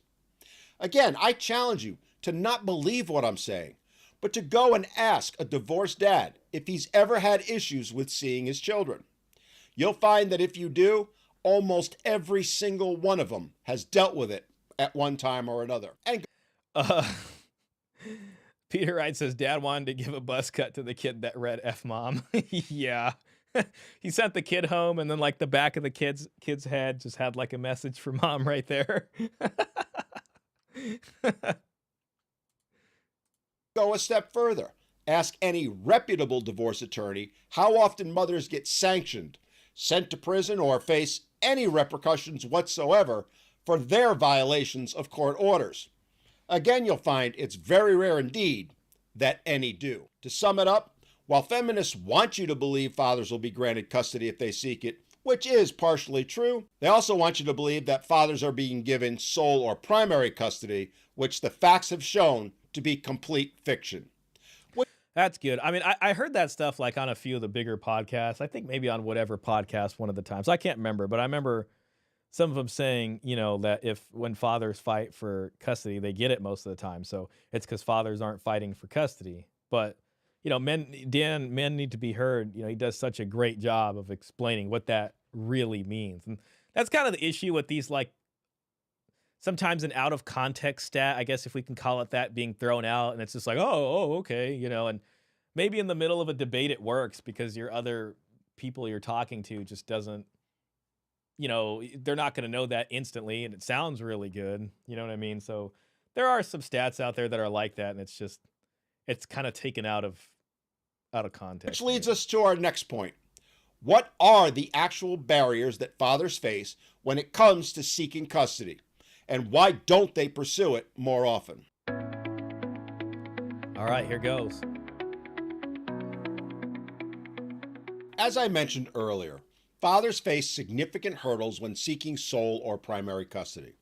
In fact, they face barriers even when seeking joint custody in many cases. The truth is, most reputable lawyers are honest with their male clients and often caution them against pursuing such outcomes unless there is clear, compelling, and irrefutable evidence that the mother is unfit. Man, I talked to a guy where this was the case. This was probably like a few months ago, but a friend of a friend. Sometimes I'll have like buddies call me and they'll be like, "Hey man, one of my friends is dealing with this and he's got some questions about that and child support." So there's a lot of times like, people just hit me up and I try to explain whatever I can as best as I can, and hopefully it helps them. And if it doesn't help them, at least it helps soften the blow. It's like there's the anxiety of not knowing, and then there's the sort of like, well, this is probably what it's looking like. But anyways, yeah, he was told the same thing. Custody people were just like, yeah, we wouldn't recommend doing that, especially at this point. And it's just interesting because I was like, yep, and he's saying the same thing here, and that is a thing. So they might say, listen, there's a very low chance of winning, and it's going to cost this much money. And if you do win, it's probably going to be a very small amount of custody time. I don't want to say that and to say don't try or give up. And this is why we have Father X's videos. Father X has a great series on custody. So, definitely watch that first. Most of them I don't want to be negative. I don't want to, you know what I mean. Tell you, even then, it's a crapshoot at best. Again, this is not because fathers are incapable of being primary caregivers. There are countless examples of fathers being excellent caregivers and children thriving under their care. No, it is because the legal system in practice still adheres to the tender years doctrine, as well as has a financial incentive to be predisposed to favor awarding custody to mothers in such cases. Family law judges who are supposed to be neutral and who are supposed to be putting the best interests of the child first are still heavily influenced by societal norms that prioritize maternal caregiving. Even when fathers present evidence of their fitness, their efforts can be undermined by biases that frame their actions in doing so as contentious or adversarial. That happened to Father X. Real quick, Peter Wright says, this is another quote from Bax, Ernest Bax, I believe. The divorce court, as already stated, is expensive to the point of prohibition. In any case, the husband has to face a tribunal already prejudiced in favor of the female. Wow, this was written in the late 1800s. That's that is kind of sad. I mean, that makes me feel a little sad. It's almost like the more things change, the more they stay the same. Sounds like it's just gotten progressively worse. It's like, at least, oh man, that's interesting. And that must be like a very specific like English thing. You know what I mean? So much of our laws and laws of other places are kind of based off of English common law to some extent. So a lot of the stuff they do over there kind of influences some things. Well, we just got Mimi over here. It's cracking. You gonna run the show now? She's been really good. She doesn't jump on the desk anymore. She kind of had a rough couple days because all these dogs kept coming in, you know what I'm saying, and ruining her area. And then she was kind of like afraid to be out there. But we fixed that issue, and she's better now. So anyways, getting back to this. As my very own divorce attorney told me many years ago, a father who asserts his ability to parent is seen by judges as abusive and controlling, while a mother who does so is heroically fighting for her children. And that's a great point right there. It's just like, if a guy's just like, no, I want my kids, then it's like controlling, and you're just like this evil person that's trying to take the kids away from mom. Gosh, can't believe I'm agreeing with the socialist to such a degree. Talking about Bax, Robert. Yeah, also, and this goes back to the idea of like, the deadbeat dad archetype, and it's just like dads are deadbeats, so it's like, that just feeds in as a bias against men, unfortunately. that is a reality I've personally seen time and again take place in family court. A place where judges routinely viewed fathers who dared to stand up and fight to remain parents as dangerous, while mothers, even with incontrovertible evidence to the contrary, were and are seen as paragons of virtue. This very real dynamic discourages fathers from fighting for custody and often compels them to accept joint custody arrangements that favor mothers as the primary caregivers, because in the end, it is the best possible outcome. This reality is again contrary to the feminist claim and highlights the fact that any father who fights for custody is likely to lose not just the custody battle, but their right to be a parent at all. Again, I challenge anyone who doesn't want to accept that, who doesn't want to believe me, to go observe family courts in action, something that is perfectly legal to do. And anyone who does so, and does so with an open mind, will see everything I've said play out time and time again.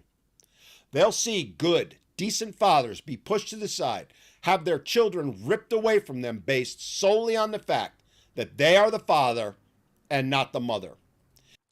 It's crazy because just he's talking about observing family court. It's like family court's public, and it just reminds me, this Lord Mansfield rule we were just reading, and how it says to prevent embarrassment for the father and all that. One of the things that kind of annoys me about the whole process is that like your entire private life kind of gets put on display to some extent. And that's even like one of the reasons why they move from at fault to no fault divorce, especially for like adultery cases or things like that. All that stuff became public, and these kinds of things. It was embarrassing, which is kind of an interesting conversation. A lot of people say like bring shame back and this kind of thing, and it's almost like they move from at fault to no fault in order to cover things up so people don't have to deal with shame and all that kind of stuff. My view on shame tends to be shame without real consequences. It doesn't matter. It might even create an incentive, especially in our attention economy, where it's like, hey, shame me as much as you can. This is helping me get clicks and views. But yeah, Peter says, Robert, recommend a book by Bax titled The Legal, I don't know if that's subjection or subjection, The Legal Subjection of Men, first published in 1896. Very little about socialism in that. Lots about how 1800s were extremely gynocentric. It's free online. Oh, The Legal Subjection of Men. Yeah, that is pretty cool right there. Man, yeah, it's just I actually picked up the old chivalry book today. I had a few moments and I was just looking through it and it was interesting reading about kind of the origins of chivalry and how far back it goes and how, romantic love and chivalry sort of was the kind of beginning of the unseating of a lot of this stuff, but it's just interesting how far back it goes. It happens in millions upon millions of cases every single year, and it's led to the downfall of society. Which begs the question, why? Why, despite the overwhelming evidence to the contrary that doing so isn't a good thing, isn't what's actually in the best interest of the child, do judges almost automatically award custody to the mother? I think this is going to go into the money part of it, and it's always like some short-term economic gain. Like even if it's 50-50 custody, the higher earner pays the lower earner, so it's like it's kind of doesn't make sense because you're like, huh, well, if I have 50-50 custody, why do I pay? But it's like a mom with 50% custody can still be on welfare. So if you're making more, it's still in their interest to get money out of you to be able to pay back, some of the welfare stuff. And then there's just other things like the child is entitled, or like, the ex-wife or the child is entitled to a lifestyle that's similar to, at least for his ex-spouse, that's similar to the lifestyle maintained in the marriage. It's one of the things the judges take into account. And then when it comes to child support specifically, they take into account the lifestyle in the father's house versus the woman's house, and they seek to make that a little bit more equal between the two, so that when the kid goes back and forth, it's not that big of a jump, which doesn't make any sense.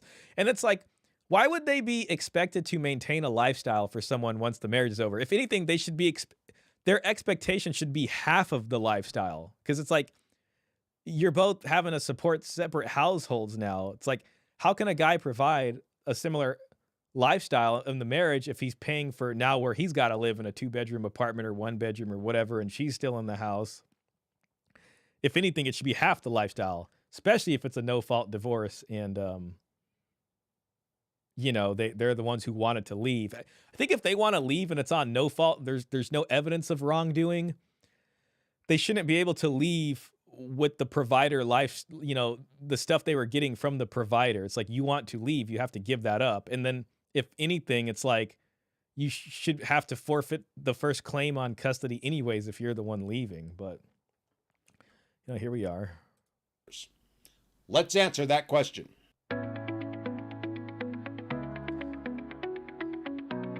Judicial bias and the presumption of maternal fitness. This word presumption is like an interesting legal term. And there's also a presumption of paternity, right? So, like, if you're married, being legally married gives a presumption of paternity because, the issue of your wife is your child, basically. So it's presumed that any issue, anything born from your wife is yours, right? And this is supposed to be good because it's supposed to help you in custody court, but it really doesn't, because you can get all the same stuff. Like if you sign a voluntary declaration of paternity and you're unmarried, and it's all about cohabitation anyway. So it's just about how long you've been cohabitating with the child that gives you a better claim on that.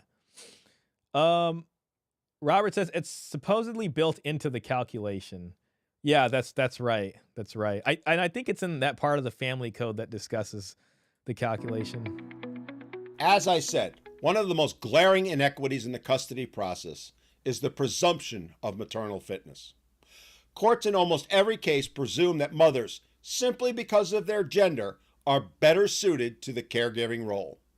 At the same time, it's quite common to require fathers to provide extensive proof of their parental involvement and capabilities during the marriage. They'll often It's interesting that there would be this bias that it's better for, women to be the caregiver, but then it's like on the other side of the coin, it's like, well, wait a minute, uh either gender can do whatever the other gender can do, and equality and all that stuff. It's like there should just be none of that at this point. Uh Robert says, but the amount of benefit for the child is arbitrary in most jurisdictions. Yeah, I mean, I think it comes in a lot more when it's with spousal support, especially, and that would allow the judge to even deviate from the guideline because then her attorney can say, well, this is how we lived, and these are all the things we used to have, and you know, a judge can just go and say, all right, well, yeah, that was part of the marriage. I'll check it out. Oh yeah, it says Potter, right? It almost sounds like you're saying father, right? Potter, like the old word for father.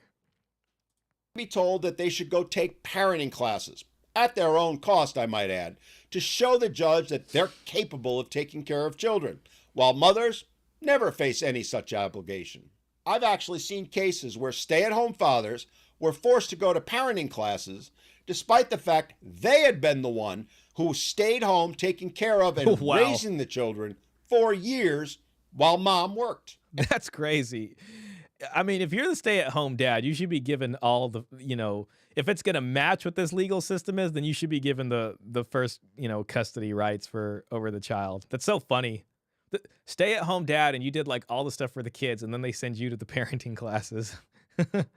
Sorry about misspelling your name. I'm sure Peter's not worried about that. Add to it, since there usually aren't ways to definitively prove who did what as far as taking care of the children, it becomes a he said, she said situation as to who did what and to what level with regard to caring for the children. Some of the advice that I got while I was working at child support, and this is kind of what we would tell people sometimes too, especially when it came to custody and custody calculations, because custody would come up in the child support hearing specifically to calculate it, because that was going to go in the guideline and it's going to affect the amount, whether you have 50% or you have 15%. And we would tell them, like, listen, when you get into court, like, we would say you should keep a log of every single time you have the child, because a lot of times when people get into court, if they haven't been keeping track of it, then it's like when it's time and then you're up there at the bench and the judge is asking you stuff, you're like, oh, I think it's this, I think it's that. But if you go in there and you're just like, man, okay, yeah, I had it from this time to this time, like your son or daughter or whatever, this time, then the judge, even though you can't maybe prove it, but the judge could then ask the other party pointed questions. Okay, on this specific day at this time, who had custody? And it's like, is she going to perjure herself or what? And Father X kind of talks a little bit about this style of showing up to a court hearing where you have all this stuff documented, because then, you can ask more pointed questions. You can say a bunch of things that then become part of the court record. It's just, this is yet another thing that you will have to add to your checklist of stuff to do if you're in the situation. So there's the cost and there's the time of becoming an expert, lawyer, investigator, dang near, and making sure you got all this stuff meticulously written down for the case. And do you want to take any guesses on who the judges are more likely to believe in that scenario? This double standard places an undue burden on fathers who must navigate a legal landscape that scrutinizes their fitness while giving mothers not just the benefit of the doubt, but absolute carte blanche. See, an undue legal burden, and what that translates as is just, that's money and time. That's time and money. And in the meantime, while you're dealing with this, because these cases take a long time, I mean, child support's already figured out. The federal child support agency has already barged its way into this situation. And that's just the case there. So here we go. This is further supported by a 2020 survey of family law attorneys that found that 70% of the respondents believed the courts held the fathers to a higher standard than they do the mothers. Wow. When evaluating custody cases. So that's a survey of a bunch of attorneys. The fact remains that fathers are often required to provide detailed evidence of their involvement in their children's lives. Things such as records of school pickups or attending extracurricular activities. Yeah, that's what we were kind of just talking about. Just like logging everything down and meticulously documenting it. It sucks to have to do that, but unfortunately that's kind of what you want to do in order to go in there and be like, yes, these are the facts, Or taking the children for medical appointments. Mothers, on the other hand, are rarely, if ever, subjected to the same level of scrutiny. A bias, I might add, that extends beyond the courtroom.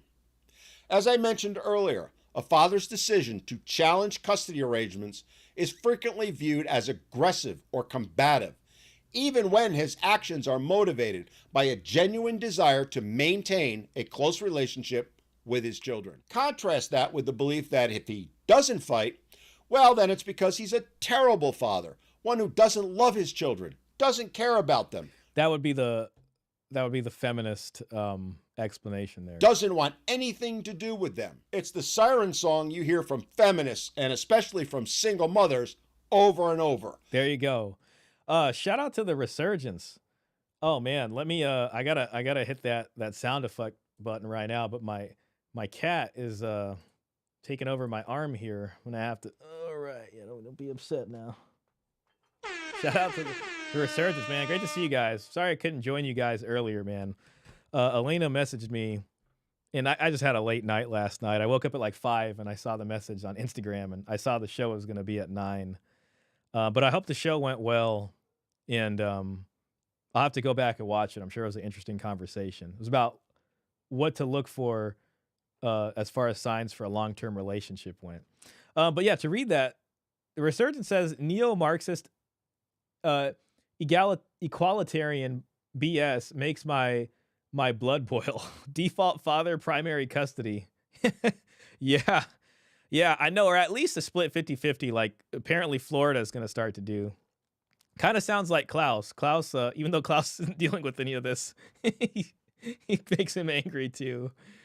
But who is keeping a log of school pickups when married? You would have to. Oh, sorry. Let me just bring up my other chat thing. You would have to do that before knowing you'll get divorced. That's wild. Yeah. I mean, yeah, that's true.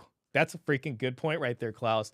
I was thinking of it more in the sense of like when you're already split up. And the caveat is you have to already be lucky enough to have some custody to be doing this. Otherwise, yeah, what's the point of the log? There is no log because you're fighting for custody. Damn, that is so true. Yeah, it's like, why would you do that in the middle of a marriage? Like, yes, I picked up the kids from here and I did that. And man, Klaus, that's a damn good point right there. That's a damn good point. I gotta recognize that, man. Where they make these claims knowing full well they'll never be called into question for doing so. The father is simply labeled as a deadbeat at best, and thus must pay for his refusal to own up to his obligations. They then go on, of course, to add that if fathers truly cared, they'd fight more for their children. Curiously, these people never want to discuss why is he being made to fight at all. That would be like a great pop-up PNG. The fact of the matter is, dads are damned if they do and damned if they don't. Though to be fair, they're far more likely to face consequences if they do. Judges and court officials. You know what I hate to say too? It's a thought that comes across my mind and I don't like it, but I sometimes wonder. It's like, it's almost better to not cohabitate, even though cohabitating does establish the relationship with a child. It's almost better if you guys didn't live together. Because if you live together, it's like,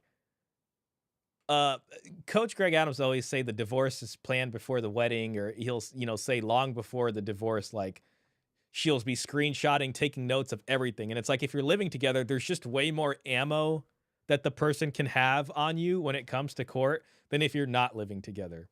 If you're not living together, it's like they can't say much about why you wouldn't be fit because they can't point to anything as easily. But if you live together, then it's like they're either, try to bait you into some stuff and all kinds of things happen.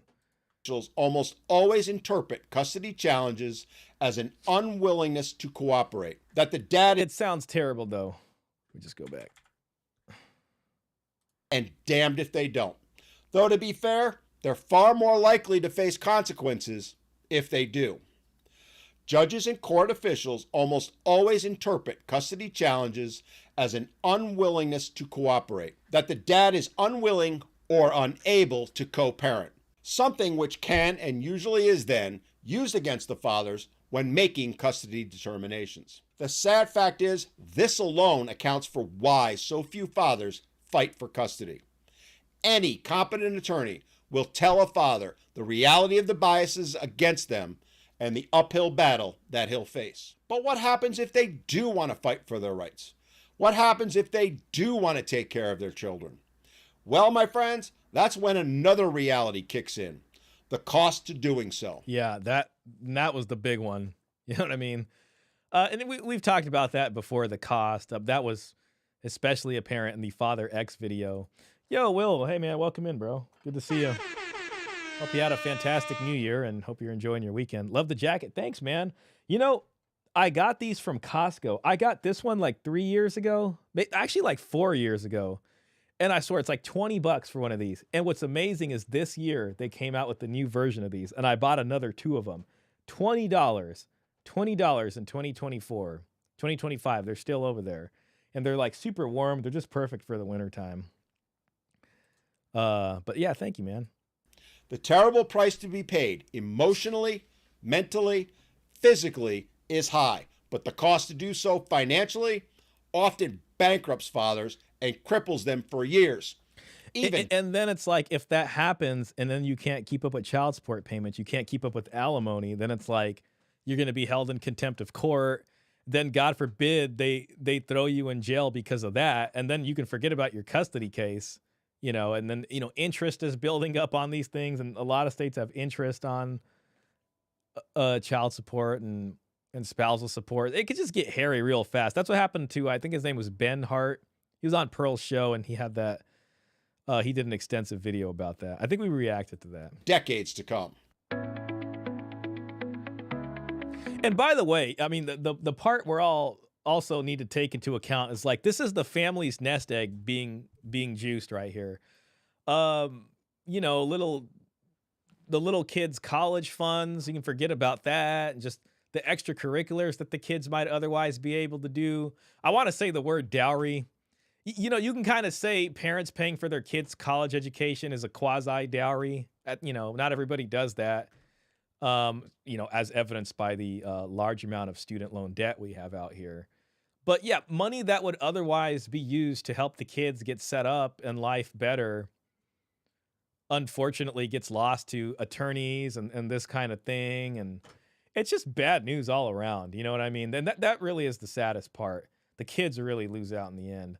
What a total disaster. I can't understand why anyone would willingly choose to have a child with a woman. Yeah, oh man, and I don't want you guys to feel that way. There's another video I wanted to show you guys after this, and it's kind of different from this. It's more of a fun video. That's why I saved it for the end, but it's that guy that's married and gets cheated on, and he's talking about how bad the divorce is, but I don't know what the hell I'm even trying to say here. Like, I don't want people to feel super bad about I like to think, like, listen, if the deal is not terrible, then maybe it's okay. You know what I mean? Like, I'd be open if someone has like a pretty decent job and they're bringing something and it's like, okay, I mean, that's not a horrible deal. I guess I do, I am taking a risk at some place. You know what I mean? So but I get what you're saying. You know what I mean? I see how it could be like very black pilled, and it's just like, oh man. Yeah, it gets very tough. I guess if we want children, we can either adopt or go the route of using an egg donor and a surrogate mother through in vitro fertilization. Yeah, we talked about that. I just, it just feels so like, I feel bad for the kid because I feel like, oh God, this reminds me of something that I saw. But, I follow that single mothers by choice thing. I just feel bad for the kids because they're missing a parent, like it's just unfortunate. But, I mean, I don't know, but it's just, that's what my gut. Real quick, I just want to acknowledge this. This is from Paid. Players are in demand, man. Shout out to you. I don't know if I've seen you here before, but I appreciate you being here. And I really appreciate the donation. That's hard-earned money right there. So thank you so much. Family law, quote unquote, feeds on kids' college fund, savings, retirement, home equity, etc. You name it, family law attorney go after it. Yeah, and like part of family law too is, you get in there and you fill out your income and expense declaration. They want to know everything. If you're receiving royalties, if you got mining rights for something, and how much debt you have, how much income you have. So they're gonna when you go in there and you're ready to file and all this stuff and you talk to an attorney, they're gonna see how much money you have, right? Because it has to be discussed in this issue of the divorce anyways. So they can see that, like they can be like, okay, well, all right. I mean, there's money there to be taken. Again, thank you so much for the donation. Klaus says, new idea to prepare for divorce when married. Wear a body cam 24/7. We should make a product with an AI cutting down the recordings to all the scenes, which might be of help in custody. Yeah, it'll have a heart monitor, and anytime the AI cam senses you're with your spouse and your heart rate goes up higher than normal, well, I guess it'll go up a little high while you guys are doing, baby making stuff. But it'll be like a ring camera, like when there's a motion detector and it's like, okay, now it's recording. Like anytime that the AI senses some sort of tension in the relationship, it starts recording. uh, AI cutting down the recordings to all the scenes which might be of help in a custody battle. That's $1 million idea right there. All right, on to the financial burden. And this The is the stuff financial we're burden familiar of a with. custody dispute is a significant barrier for fathers. Between legal fees, custody evaluations, and court-mandated mediation services, the charges quickly add up, making it difficult for fathers to sustain prolonged legal battles. Yeah, and again, this is while paying child support, while paying alimony, while paying for a new place, sometimes still paying for the other place, right? Because it's like maybe you're moved out. They say don't move out as long as you can, because once you move out, that'll establish a new normal. But you can have a false DV, a temporary restraining order that gets thrown out, and then by that time, 6 months later, you're already living somewhere else because you had to do something for the last 6 months, 3 months, or whatever. Yeah. So then, in the next video that we watch, we're gonna see how he's still ordered to pay for the house bills and the reason is because the divorce hasn't finalized yet. They don't know if they're gonna put the house up on market and sell it. I mean, you might have to sell that house at a loss, especially if you can't buy out the other person. So it's like you have to keep paying, even if they're living in there with their new boyfriend or something like that. So it can get hairy. Collectively, fathers in the United States spend billions of dollars annually fighting for custody or to maintain their visitation rights. Let me repeat that. Fathers spend billions of dollars every single year to remain fathers. Yet, it sounds so bad.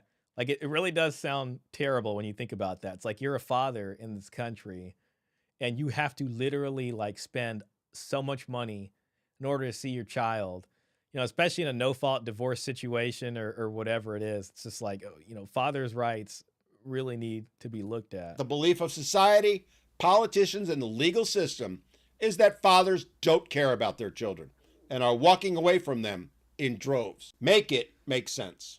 And another point to be made is it defies logic when feminists claim that fathers don't care about their children, don't fight for custody, and when they do, it's only because they want to avoid paying child support when they're spending billions of dollars every year in their fight. It's so sad. Those are just such terrible things people say, and it's just like it really feeds into bad stereotypes, and it really is terrible. Real quick, Robert Spencer with $20. Man, big shout out to you, man. Big shout out. I'm looking for other sound effects, but thank you, man. I don't know if you said ook or book or War of the Roses.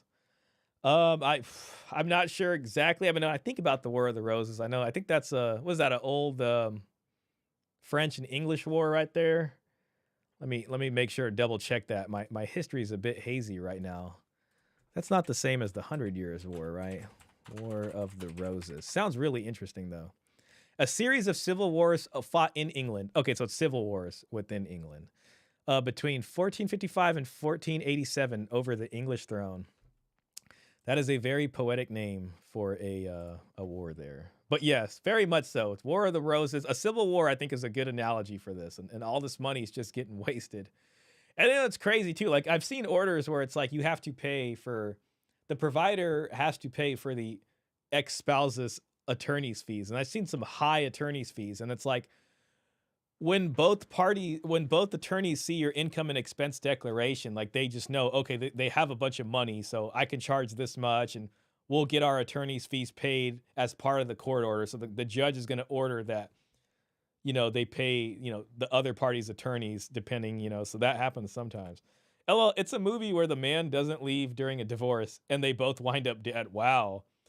That's sad. That sounds like an interesting movie to watch. I'll check that out. The reason that it's probably not advisable to leave is because you're kind of giving up this occupation claim on the house, but a lot of that stuff does get figured out during the hearings of the divorce, and they might order you to vacate depending, or if they make up some stuff and you get a temporary restraining order on the other person, God forbid you get one. And then you have to leave anyways, just whatever you can pack up in 20 minutes.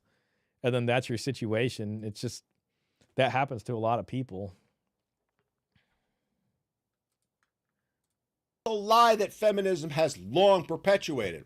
And it's pure lunacy to make such claims while at the same time these fathers are spending those billions upon billions of dollars every single year. Another thing, I don't know if he mentions it in the video, but I do want to add on to that, is that they're not incentivized to change the system only because by making it so it's easy to get child support from people without having to get bogged down with custody disputes and letting the guy pay custody and not be I would advocate for a taxpayer funded custody system. And some people might not like that, but the only reason I say that is because child support is a taxpayer funded system. So people could walk into a child support agency and not pay a dime and end up with the child support order because the federal agency that gets, funds from the federal government through Social Security of, 4D, you don't have to pay anything, but custody is still, you have to pay for everything. You have to pay to file it. You have to pay for the court to, to hear all these things and for the motions and this and that and all the other stuff. And most of the time you got to get an attorney because it's hard to navigate all this kind of stuff. But the reason the incentive is there is because if they can go after the provider and get money, especially for child support, especially if mom or the kids are receiving welfare, they're availing themselves of welfare and no-fault divorce to get away from dad, then the government's more easily able to recoup this money, and they're incentivized not to help out with custody because the less custody the dad has, the higher the child support order is going to be anyways. So it will probably match whatever is owed to welfare at that point.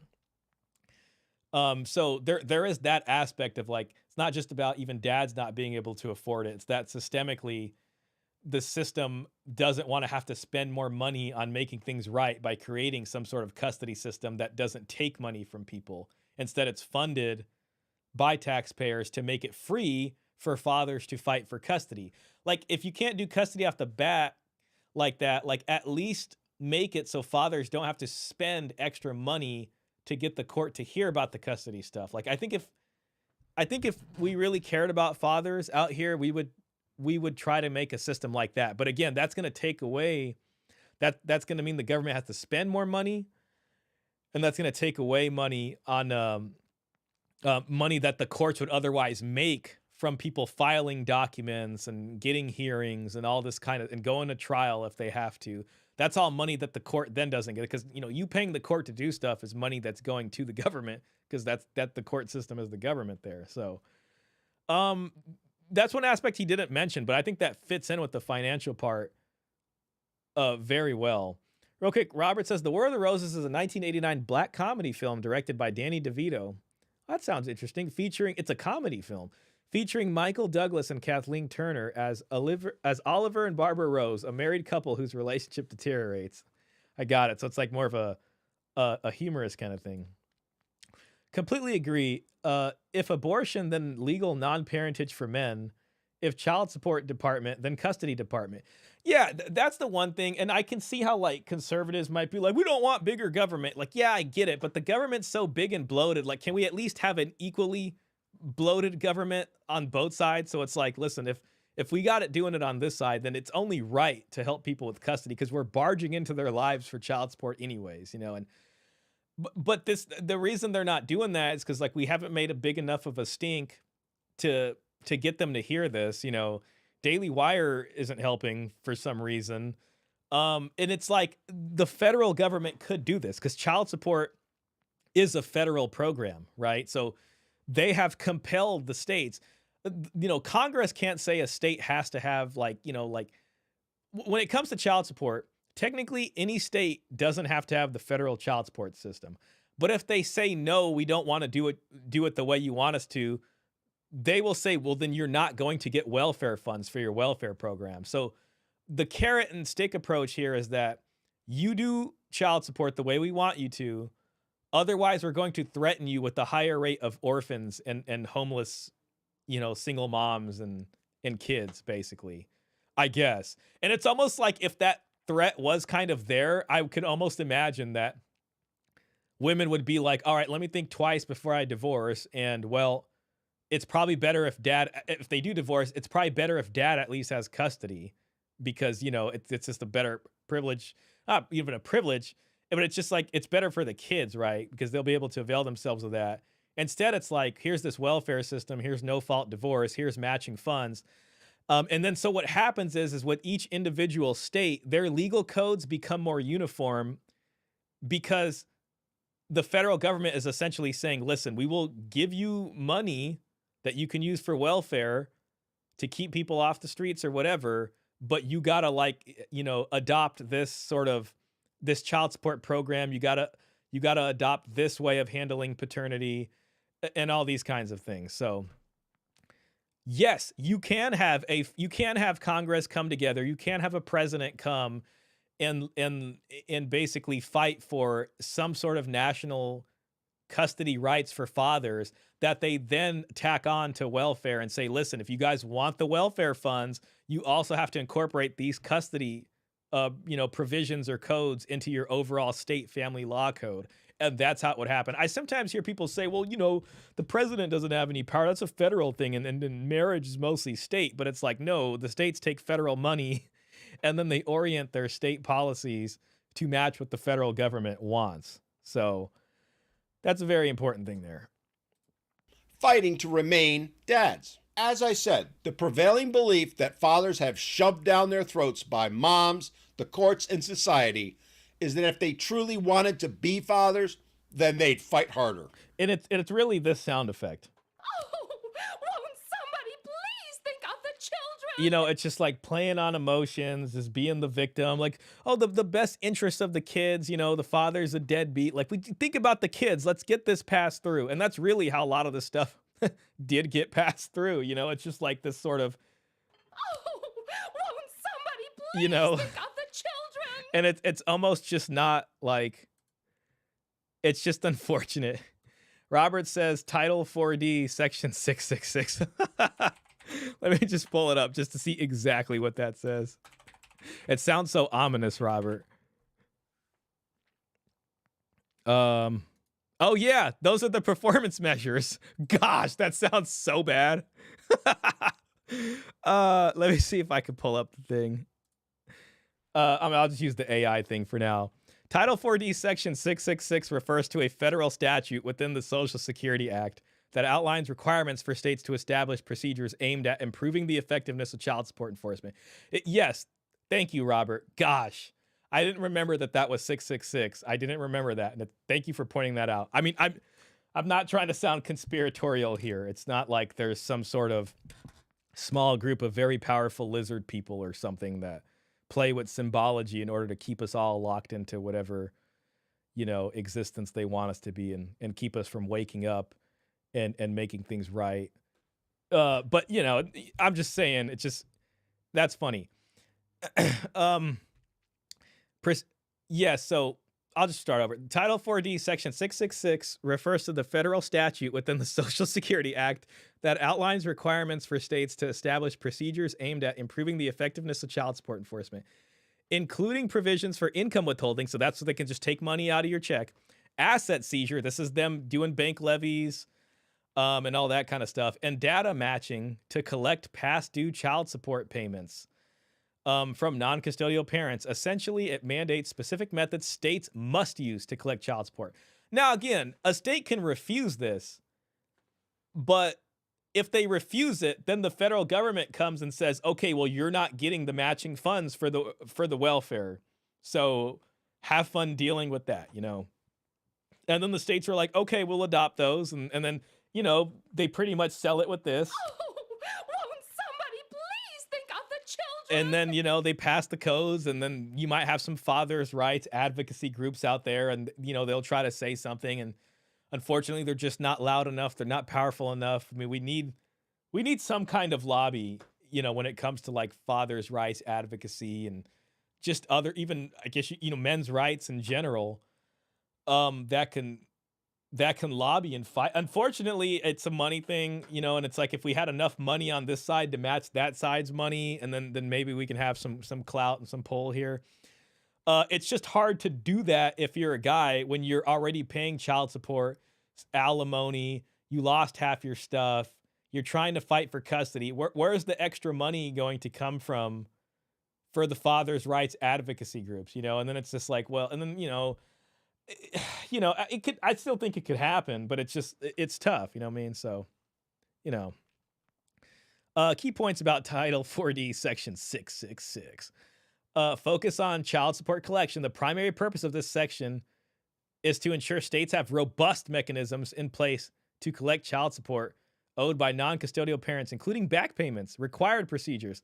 This section mandates specific procedures states must implement, such as income withholding from wages, intercepting tax refunds, and gambling winnings, and utilizing data matching systems to identify assets of non-custodial parent. State compliance. Here we go. States must comply with the requirements outlined in Section 666 to maintain federal funding for their child support enforcement program. So the question is like, what do you mean must comply?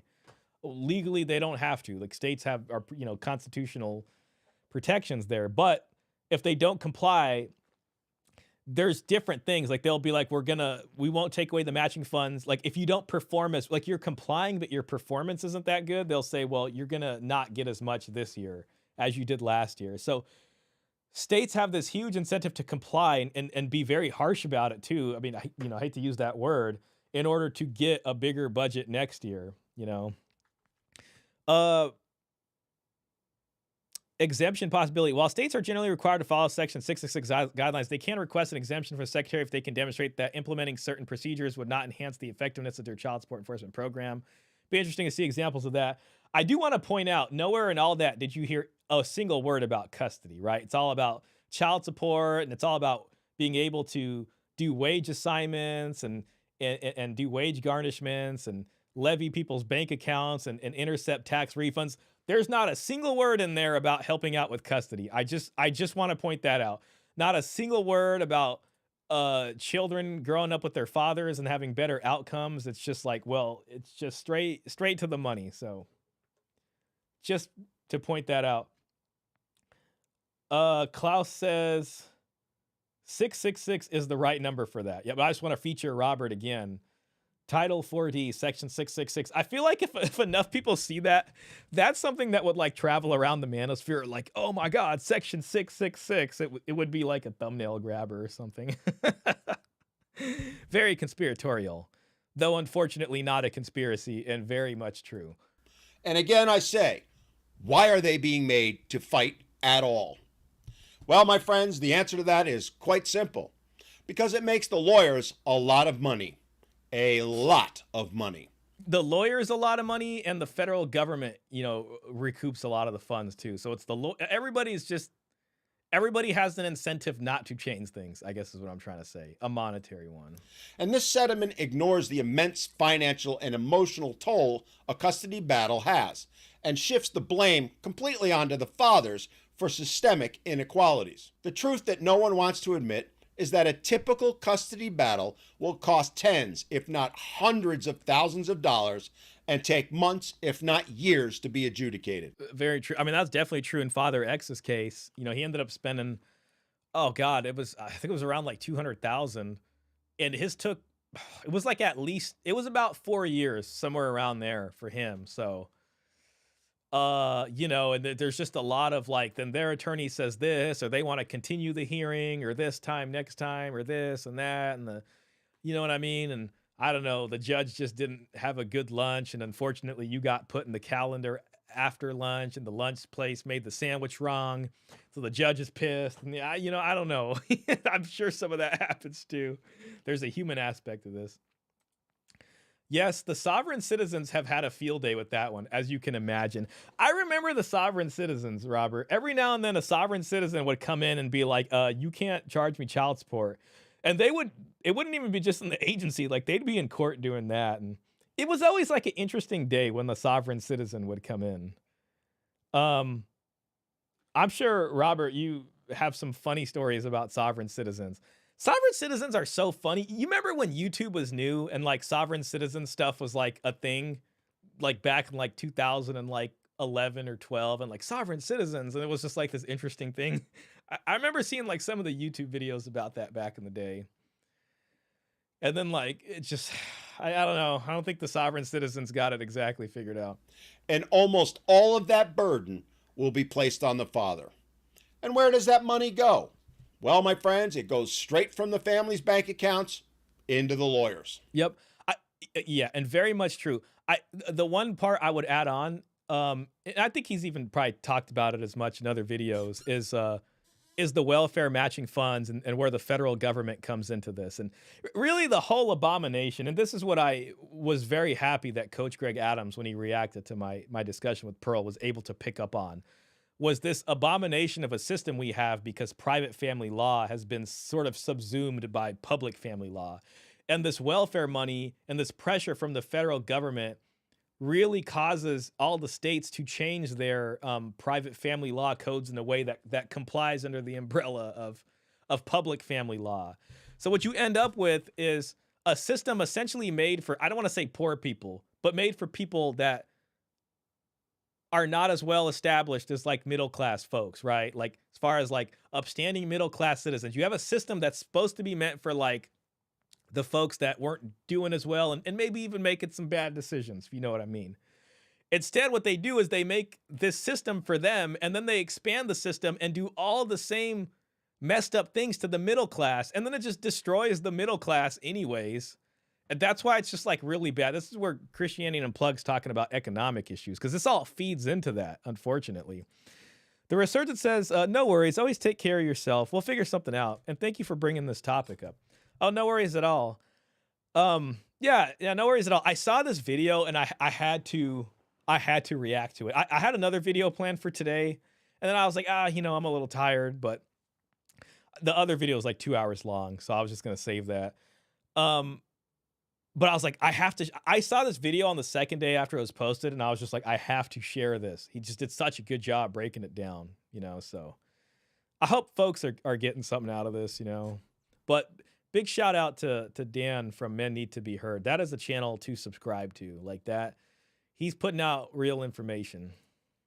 The well-hidden truth is that the family court system and divorce in general is designed to be one of the biggest methods of wealth transfer ever devised. There you go. Yeah, wealth transfer is a good word for it, really. And, the problem with this, too, that always bothers me, and this is the thing I realized working at child support, was how hard intergenerational wealth then becomes, right? Because it's like successful families they do a good job of accumulating wealth and then threading it through the generations. You know what I mean? And this goes through inheritance, dowry is part of that. Got to bring up dowry again. And all these kinds of things. And the marriage aspect of this is so important when it comes to threading down wealth. And, a lot of people are like, young people don't have money to start families. A lot of that is because young people in the past received a kind of boost from the prior generation in terms of wealth to set up a new household, whether in the form of dowry or, however it went. And we don't really have that now. So it's like a lot of young people don't have enough money to start families. The birth rate is down. Either the wealth is concentrated in a very few amount of hands in maybe an older generation, or the older generation does not remember what obligations it used to have in order to thread wealth down through proper inheritance practices and marriage transactions, like the dowry, frankly. Regardless of all that, say you're doing that anyways, and then somebody gets divorced. It's just like a big bag of money breaking, and then all the coins fly everywhere, and it just falls through your fingers. And a bunch of people are like, "Yeah, let me get the money, let me get the money," and then what? And then you're just back into this cycle, and you're just stuck there. It's like I don't want to use the word wage slaves. I mean, hard work is working a good job, and it's all respectable. But I just mean like, and then you lose that, and it just becomes harder to exist. It's harder to own property and to be able to breathe a bit, and it really is just taking money out of people's pockets, unfortunately. That nobody wants to have kids, it's very hard to do that because people are trying to figure out that kind of stuff. And then they want to bring in more immigration. And it all just kind of feeds into itself. Like, I know immigration was a big topic, and I always look at that and I think, man, family creation, like, immigration is downstream of the family creation issue. They have a lot of band-aid answers to try to prop up the system. Robert says, you ought to do a reaction to Wendy Goon's explanation for sovereign citizens. I think I will. Let me just pull that up so I don't forget. It just sounds like a funny thing. I don't think I remember Wendy Goon as a creator. I don't know if I've watched their stuff in a long time. Wendy Goon, Sovereign Citizens. The best. The dumbest legal defense and conspiracy theory I've ever heard. Oh, this was only 4 weeks ago. I'll pull it up anyways, just so I'm going to add it to my React list so I don't forget. I've been keeping a React playlist just so, and I was like, it's starting to build up in there, so. That sounds funny, though. Thanks for the suggestion. It is largely why politicians, who are overwhelmingly lawyers, as well as judges and attorneys themselves, work so diligently to maintain the corrupt system as it is. It's why they refuse to acknowledge that the current system is broken and that the best interest of the child paradigm is anything but. Yep. It's why they refuse to implement changes in the law, such as shared parenting or meaningful child support reform, lest it upset the apple cart. Better little Johnny's college fund be spent on legal fees in a custody battle so the attorneys can pay for their new boats or second vacation homes. Yeah, guys, your local family law judge needs a Bentley. He needs a second Mercedes, so let me just crank this order out real quick. And for it to be used to, I don't know, provide him with a college education. I mean, that's not even funny. I don't know why I'm laughing. It's a very tragic situation. It's just very ridiculous. On top of the tremendous financial burden to cover the legal fees, fathers are also burdened with onerous child support orders and having to maintain the same quality of life for his children, not just when they're with him, but when they're with their mother as well. Yeah, and that part's true also, and it's just such a weird thing because it makes predatory things a lot easier to do. It's like it's sad because it's like if you do really well in society and you're very successful, they almost punish you more. Like they punish you more for being a good citizen. You know what I mean? And being a productive citizen. It's like, oh wow, you're really productive and you added a lot of jobs and you pay a lot of taxes into the system. Let's screw you over. You know what I mean? And then there's somebody else with like no job and it's like getting the blood out of a turnip and they got like 10 kids with 5 different baby mamas and there's like really nothing we can do about it. And it's incentivizing the wrong people for the wrong things. And then there's women out here become predators and they're like, let me get this guy. And then like a couple years later, we're going to see kind of something like that later on. But he was lucky he didn't have kids, but yeah, and that's how you get like, this PJ Washington style thing or, whoever you could think of where they just get, Brendan Fraser, he played the mummy or not the mummy, but the hero, Rick O'Connell. That movie's really cool. Just Tyrese Gibson's another one. It's just, that's why it's stupid when you have a system that's designed for people. When child support was first created, it was only made for welfare cases. It only applied to welfare cases. Then later on, what they started doing was giving incentive payments to states to say, hey, expand the child support program and start going after people who aren't on the welfare system. All in the name of keeping people from going on the welfare system. So it started expanding, and then in the mid-90s, it really started expanding. But that's how you get a system that's made for people on welfare being applied to a guy like Tyrese Gibson, who is not on, his family has nothing to do with welfare. It doesn't need to be on welfare. It's just like it's this really weird thing. And then Tyrese is like, what the hell happened? And he's just dealing with this like gargantuan beast of a system that doesn't make sense. And it lacks the dexterity of dealing with this case properly. And again, it goes back to the real question of why. Why are fathers forced to fight so hard to maintain relationships with their children in the first place? The answer, as I said, is because it's making lawyers rich to do so. But it doesn't stop there. Oh no, my friends, there's another financial burden that has to be discussed, one that breaks the backs, literally and figuratively, for fathers. The infamous logic-defying belief that children shouldn't suffer any hardship after a divorce, that they should have the very same standard of living post-divorce that they had before. Which is impossible, because it's like the lifestyle of that one household has now gotten split between two households. It should really be half of the lifestyle that you had pre-divorce, because it just doesn't make sense. It is the defining reason and justification for child support and why it is set up the way that it is, as well as why who is best able to pay the highest amount of it. Well, that's the biggest factor that determines who will retain custody of the children. The defining role of child support in custody cases. Oh, here we go. Here we go. It's And a that great video, by the way. Just fantastic. is the biggest reason I'm really looking forward to reading the comments after this one, too. I'm sure we'll see some stories. why there are so many custody battles. Because in the end, to the victor goes the spoils. Family courts, much like criminal courts, are run based on an adversarial basis. Rather than encouraging parents to cooperate, to do what's right for the children, to do what's best for themselves and their entire family, the courts are set up to get the parents to target one another, to put each other down, to cause as much rancor and anger as possible. Oh, they'll never admit that. In fact, they go to great lengths to deny that. But it is the reality that's out there. And again, we need to ask why. And that why is simple. The more anger, the more time in court. The more time in court, the more money the lawyers make. That's the saddest thing, too, because it's just like the easiest way to get this figured out is if you two can just agree on something. So long as welfare is not. If welfare is involved, then the government needs to be in your business. But if it's not, then you two can just agree on something. But if one party is heavily incentivized to do this because of a large payout, it's unlikely you're going to just amicably agree.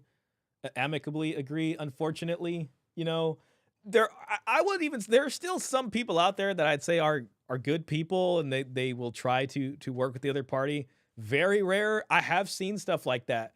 Very rare. I mean, there are times when I was just like, wow, you are like super nice. I had to tell them that because I was just like, wow, but hey, right on, right on. So that's kind of the hope strategy a little bit, but very rare. And it's why the winner And very rare is not good enough for a sustainable system. So in a custody battle is likely going to get the house, the car, There you and go. most of the other assets to go along with the kids. that's the winner gets the spoils. Best interest of the child. It's why they're also going to get a sizable chunk of the loser's income Oh, wow. for years, if not decades to come. The financial incentive is so powerful, and it's why many mothers don't just fight for custody, but file for divorce in the first place. Think about it. Knowing they have an 85% chance of winning, knowing that they'll be richly rewarded for doing so, why would any mother put any effort whatsoever into working on her marriage? Why bother doing anything but running down and filing for divorce, knowing that if you do, you'll most likely get the house, the car, the kids, and years of child support, and then be able to go find another guy who can also contribute to maintaining or raising her standard of living? Yeah, unfortunately, there is a huge incentive to do this, and no fault divorce really allows this to be a thing. Even if you're not married, say you're unmarried, you have a kid with somebody, they can still avail themselves of a child support system, and if they're going to get custody a lot easier, then that's something they can do. That's kind of why my sort of view of looking at it is if you're gonna do this, find somebody with a decent job, a decent career, because it really is the only thing. you can still get screwed over, like in terms of custody and stuff like that. But if there's like equal contribution to the assets of the marriage and finances, then at the very least, it's going to be a softer blow and a lot easier to deal with than if you're the sole provider. It's all reward with little to no risk. Add to it the fact that child support calculations are usually tied to custody arrangements, creating an even larger financial incentive for mothers to seek primary physical custody and limit as much as they can time spent with the father for their children.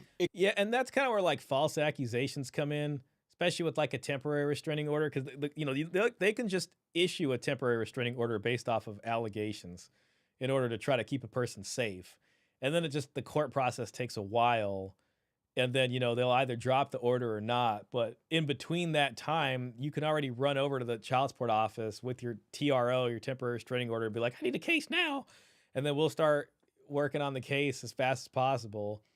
And then, if the temporary restraining order gets dropped, there's kind of a new normal. It's been like some amount of time now and you weren't around the house and this is what's happening. And then you have to now prove to the court that you're a fit parent to get custody, at least split or maybe primary custody if you can really prove something. But that was kind of the formula for a lot of people. It creates a paradigm of winner take all, with the primary winners in the end not actually being the parents, but being the attorneys and judges who created that rancor in the first place. This dynamic complicates custody negotiations, as it introduces a monetary dimension that can, and almost always does, overshadow what's in the best interest of the child. Custody is awarded not by who is the better parent, but who makes less money, so that the burden can then be placed on the person who makes more. A 2020... That's because that's where the money is.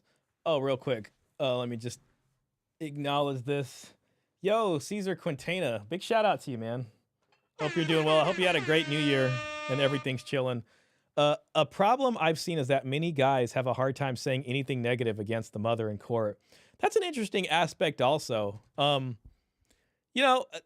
got to wonder why too. Maybe they feel like they're not being as masculine if they do that. Like there's a lot of guys, even on the other side, who will like refuse alimony. That was a thing for a while. They might even be entitled to it, but they'll say no to it. But I can see that being a problem if the dad is still in love with the mom or is hoping to reconcile. One thing I've seen a lot of is guys who are still holding on to a hope of reconciling with their ex-wife or soon to be ex-wife. And what they will do is they will make massive concessions in a bid because they're thinking, well, okay, she's going through this now. She's going to change her mind. I know she's trying to work on things with me. And a woman can even play to this to make you think that she's considering it. You know what I mean? But really she's not. And then you make these massive concessions early on. And then like you guys don't end up getting back together. And then it's just like, if you can go back, you probably would have fought that case completely differently. So I've seen that before too. And it's pretty bad. Oh, by the way, Caesar, I was looking up some of the old articles, with the situation you had with the custody and everything, and I was reading like the LA Times one, and I saw, I think Washington Post did one on you, and you got one hell of a story. I was reading about the passport and how like a Russian soldier found your passport, and they made a propaganda video basically saying that this was a mercenary soldier who came from. It was pretty crazy. I saw that one in the LA Times, man. You got one heck of a story, by the way. So, dang, man. Glad everything worked out for you. To analysis by the... Caesar Quintana went through probably one of the toughest custody battles like ever. It's up there with like a Father X story. And there are many unknown stories and other stories of guys dealing with really horrendous stuff. God, it reminds me of Tech Lead. Tech Lead also, it was just bad from the beginning with him. But yeah, Caesar Quintana... I just wanted to let you know. I was just reading the stuff and I was like, wow. An institute found that child support payments accounted for a significant portion of income. Urban Institute, the role of child support in low-income families. Support payments accounted for a significant portion of income for custodial mothers. particularly in lower income households. Very much so. You know what's crazy too is like for low income households, child support very specifically um actually harms, like when the child support agency gets involved. It damn it, I was looking to see if I could pull it up. I moved around all my folders and stuff, which is unfortunate for me today. But basically, like there's studies out there that show, especially in poor families, when child support enforcement gets involved, it actually leads to a negative outcome for the family, for the children. It pretty much destroys the relationship. And a lot of the times they don't even collect as much money as they would have otherwise gotten. Oh, sick. I found it. Let me just pull it up. I got so many studies in here. Nope, that's the retrospective. It's like this. It's like I have this. I got like a bunch of dowry studies. I got to organize things a bit better. Nope, that's my reparations report there. Oh, here it is, right here. Questioning. This was in, I think, 2007. Leslie Joan Harris, I think she's a bigwig in the old academic circles for child support. Same thing with like Sarah McLanahan. And this is questioning child support enforcement policy for poor families. Let me just take us to the end here. All right. This is in Family Law Quarterly, summer of 2011. Oh, God. Just see if I can find it so I don't have to put this big ass block of text in everybody's face and it doesn't look terrible. Re-envisioning. Where is the conclusion?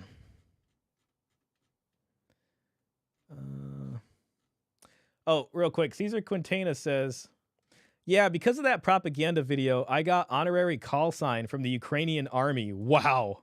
Ghost of Mariupol. No way. Dude, that's like Ghost of Tsushima. That is the coolest thing I ever heard, man. Wow.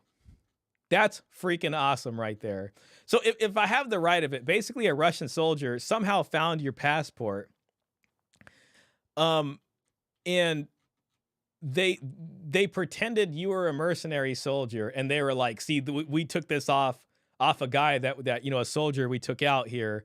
This is one of the guys. Americans are here trying to fight us. This is what they're doing. You know what I mean? And,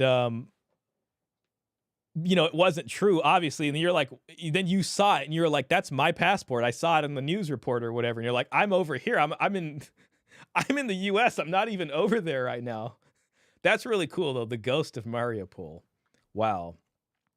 Let me just read this real quick. The empirical evidence discussed in this paper shows that formal child support enforcement effects on behalf of poor children with poor absent parents are much less productive, some nice wording, than efforts on behalf of children with wealthier parents, which is not surprising. If that were all that the data showed, it would still seem to be worthwhile to try to collect what could be collected. However, as this paper has also shown, in many of these poor families, when formal child support enforcement efforts begin, that's going to be your federal child support agency getting involved. Informal and in-kind child support, which are more economically valuable, dry up. So as soon as the agency gets involved, it deteriorates the relationship that the dad did have with the family. And then he either doesn't pay or he just pays whatever the minimum is. And then the informal payment. So the dad is more likely to put more money and to provide more if child support enforcement's not involved. So we literally have a study on that. Further, as these fathers become alienated from their children and the children's mothers, so here's the alienation. They are not as likely to remain involved in their children's lives. So I mean, listen, man, there's an academic paper. It's based off Fragile Family Study, which is a huge study that they undertook when they started all this stuff because they didn't have studies when they made these policies. They really didn't have much they can look on and see if we do this, what's going to happen.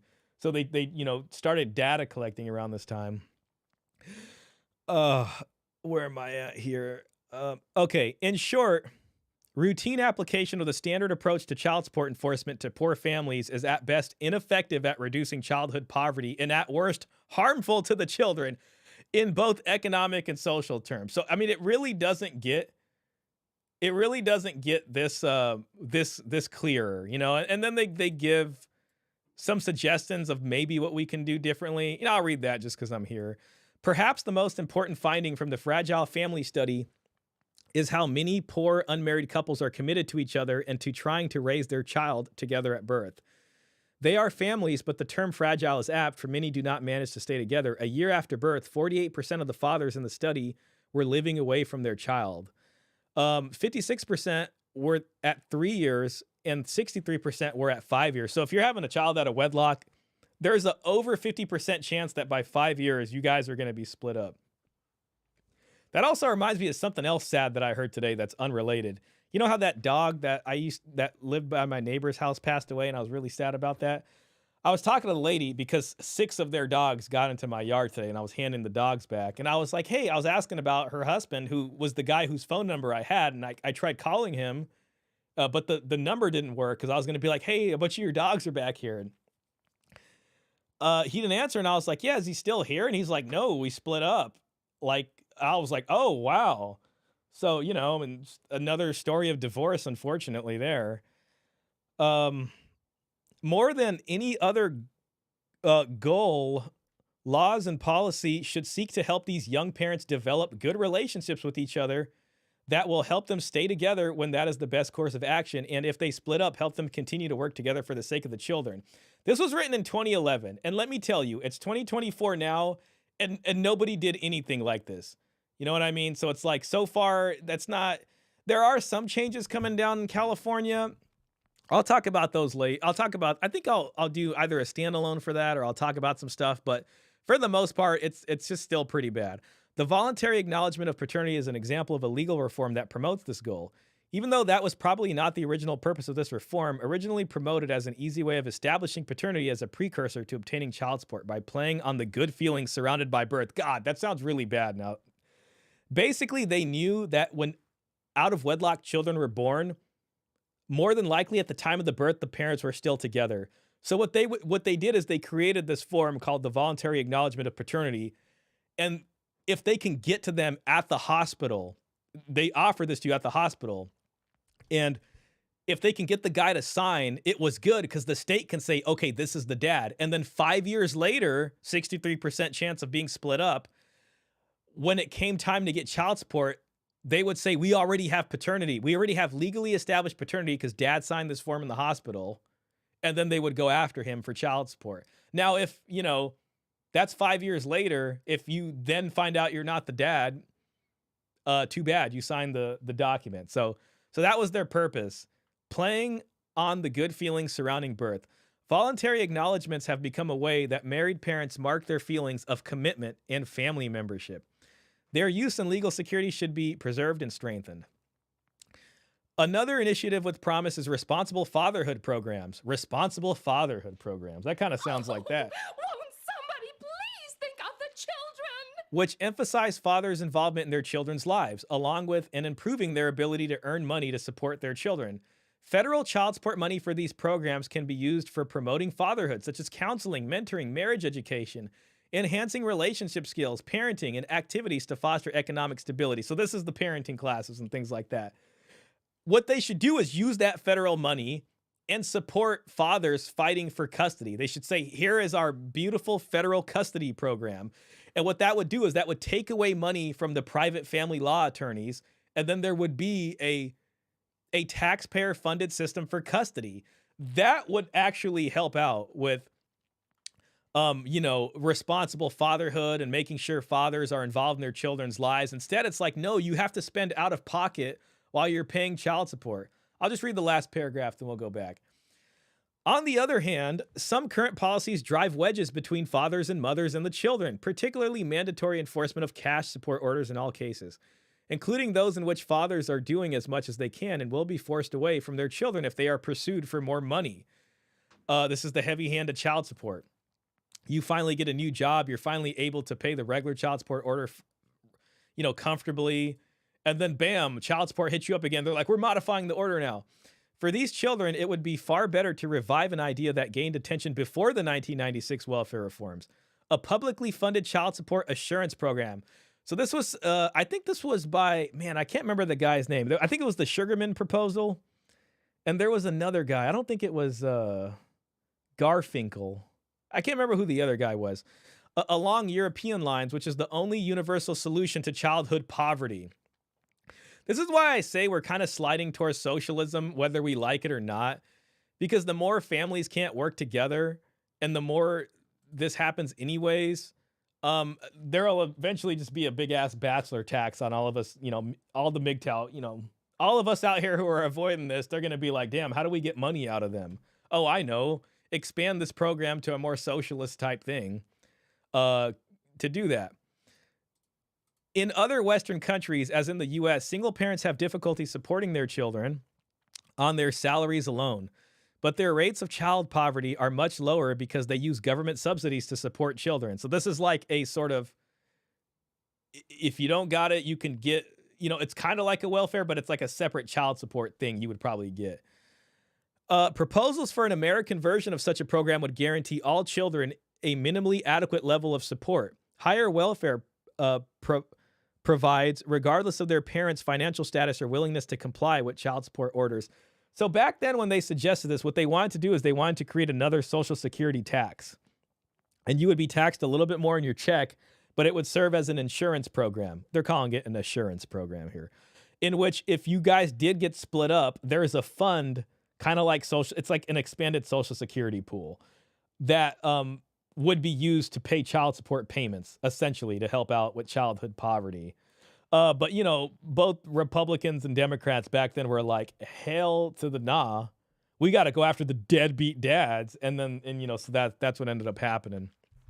Where am I at? Okay, yeah. Political support for this idea faded away when welfare reform emphasizing limited duration public assistance. That was 1996 TANF, of temporary assistance for needy families. What that means is mom's welfare is limited to 2 years, but the kids can get it for all 18 years. We have now lived with that model for more than 15 years. It has not and will not achieve the goal of significantly reducing poverty among the poorest children. And keep in mind, it's 2024 and we're still living that. And so the model must be modified to provide greater collective responsibility for them. So I just wanted to read that just so you guys know, like, it's not just me saying this. Like, there's actual academic, studies and papers that prove this to be true. Robert Spencer says, taking money away from the family law attorneys. I'll take reasons it will never happen for 500. Yeah, probably one of the biggest reasons is because those same family law attorneys, and other attorneys are also the politicians to some extent.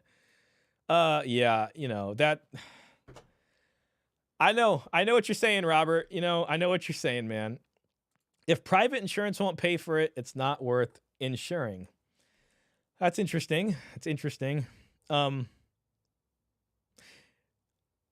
Okay, so we'll move on with this. We got about 12 more minutes in this, and then, we'll pull up another one depending on how everyone's feeling. Oh, wow, we're 2 hours and 42 minutes already.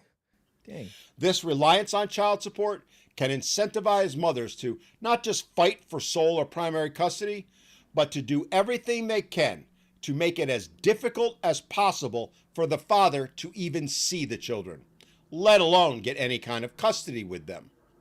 It turns children from being human beings into property. Nothing more, nothing less. Property to be used as leverage to gain a financial windfall. Definitely like a chip, you know what I mean? A pawn on a chessboard it's just used to manipulate, which is the sad part. And that really puts the kids in the middle of it, which is bad. You know what I mean? Holds true in most cases, even despite the fact it's been shown time and again that shared custody is more beneficial, far more beneficial, not just in the short term, but throughout a child's entire life. Critics have long argued against this system that prioritizes financial considerations over parenting equality. And by linking child support payments to custody arrangements, the system reinforces that adversarial dynamic between parents and discourages cooperative co-parenting. And that too is a reality that fathers know to be true, which again is another reason why they don't seek custody. That, and if you got a family law attorney straight to your face telling you it ain't worth it, there's a lot of reasons. And then if you do, you'll get maybe weekends. And the crazy thing is, man, I could still imagine dads willing to even take that because, like the end of Mrs. Doubtfire and like Robin Williams was saying, it's like, parents love their children probably more than life itself, and they will do whatever they can. And that's where this is so messed up because they're able to get so much money out of people because they want to see their kids, they want to be good parents, and the system is literally a stumbling block to Let's that. get back to that feminist narrative, the one that says fathers are disinterested or unwilling parents, ones who don't fight for custody because, well, they don't care about their children. A narrative which, at the same time, demonizes those fathers that do care and who do fight for their rights, only to be told that the only reason they're doing it is to avoid paying child support. Funny how that belief doesn't apply to mothers. I mean, if fathers only fight for custody to avoid paying child support, wouldn't we also have to agree that mothers only fight for custody to get child support? Yet woe be it for anyone to suggest such a thing. Yet it's the very real reality at play in most divorces. This myth perpetuates harmful stereotypes and undermines their role as fathers in the children's lives, which is exactly why feminists push it so hard. Their goal is... And then like we end up with like a dating scene like this, and people are just like, where are all the real men at? Like, why are men out here so confused, and why can't we find good guys to marry or whatever? It's like, man, a lot of these folks didn't even have their dad in their lives for a significant amount of time, unfortunately. And has long been to get the fathers out of the house, to break up families and remove the influence of fathers on their children.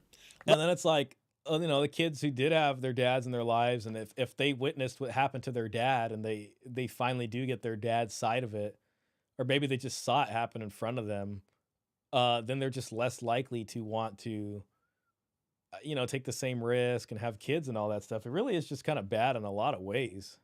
Lest they be less likely to follow or support the feminist agenda. It is not and never has been about equality or doing what's best for the children. It's always been about pushing an anti-male, anti-father agenda, and it's been going on for decades now, for multiple generations now, and we wonder why society is where it is. Add to it that popular culture usually depicts fathers as aloof or absent, utterly incapable of taking care of themselves, let alone a child, thus reinforcing the idea that they're less capable or invested in parenting. In their minds, every man, every father is as incompetent as Homer Simpson, and thus needs to be removed from the home, and indeed all of society. These stereotypes influence public perceptions of custody disputes, making it easier to dismiss fathers' concerns as self-serving or insincere. And it's further reinforced by the lies used to hide the truth, to hide the bias against fathers in courts. The lies that are spread which claim there is no bias against fathers, despite the overwhelming evidence to the contrary. In reality, most fathers deeply value their relationships with their children and are willing to make significant sacrifices to maintain those connections. I think, any parent, any father would, and that's how you get probably some of these nightmare stories when guys can't see their kids of doing really heinous things, whether to themselves or others, and not trying to say it's okay or that, justify it. It's terrible, obviously, but I think it comes from parents loving their children so much that it's so hard to cope when something like that happens, and there's that bond is destroyed and taken from you. It's something they've proved time and again, yet it is rarely acknowledged or even recognized. In fact, if anything, as we've said before, it's demonized. So what can be done? Moving toward a more equitable system. Addressing the inequalities in the family court system requires a comprehensive approach, one that prioritizes the best interests of the children while ensuring fairness for both parents. It starts with the complete removal of the tender years doctrine. While, yes, in some states the laws have been rewritten to remove it, the reality is the practice is still alive and well in the courts. In addition, sounds like Florida's trying to move things along here. I'll have to look into that. To rewriting any laws that remain, there needs to be extensive work put into eliminating the gender bias that absolutely exists in the courts.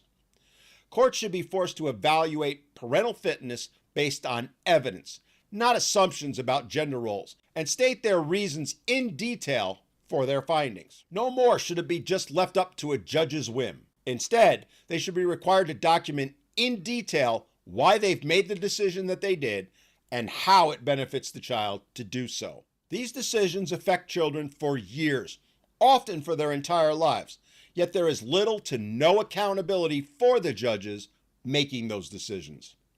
Additionally, judges, lawyers, and any other members of the court should undergo training and scrutiny to ensure that fathers and mothers are being held to the very same standards when determining custody arrangements.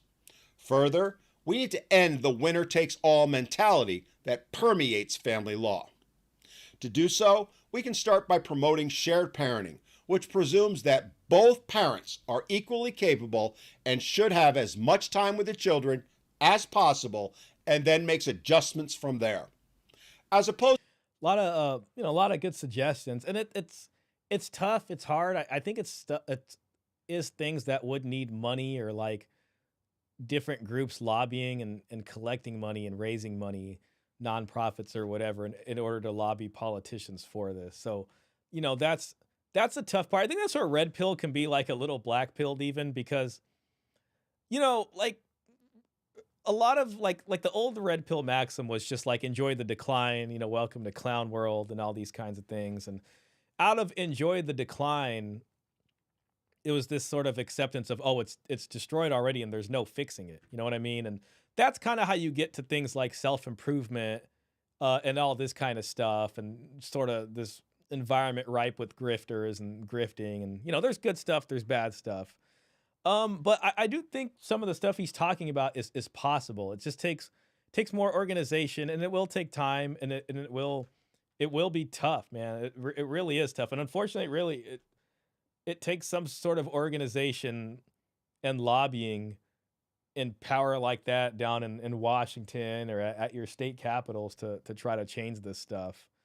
And I understand the temptation of enjoy the decline and all that kind of stuff, but I do want to choose to believe that, maybe there are things we can do if men collectively get together and stop arguing over who's beta and who's alpha and all this kind of thing and try to work together for the collective good of man. Like it's just a normal guy right here. Nobody needs to know how much this guy can bench press or deadlift or whatever. And it's just, you know what I mean? It's just like any guy can be a father. It doesn't matter. It doesn't matter what car he drives. And it's really for the benefit of all men instead of men like breaking each other down and being in competition. Yo, Caesar, thanks for the, I appreciate that, Caesar. Thank you for the donation. Hard-earned money right there. You think any of this will happen, Shah? See that? Yeah. And that's kind of what I was just addressing, like, the negative part of me is like, yeah, we're screwed. It's going to take a long time. The positive part of me wants to believe it can. I do think there are certain things holding it back. You know what I mean? Like what he's talking about, this idea of both men and women are equally as good fathers. That almost plays into equality and egalitarianism. And some tradcons might say, well, no, that doesn't make sense. You know what I mean? It should be with their mother. They might be more about the tender years doctrine. So I can see tradcons being against this. You know what I mean? Because it feels more progressive. It feels more secular. And that really is the tough part. But unfortunately, I think the way this gets better is we kind of have to lean into, we unfortunately have to parlay with feminists, with progressive liberals. And it's just like, I think the conservatives and tradcons have been given a long time to try to figure this out, and they really haven't tried to figure this out, and at times maybe actively made it worse.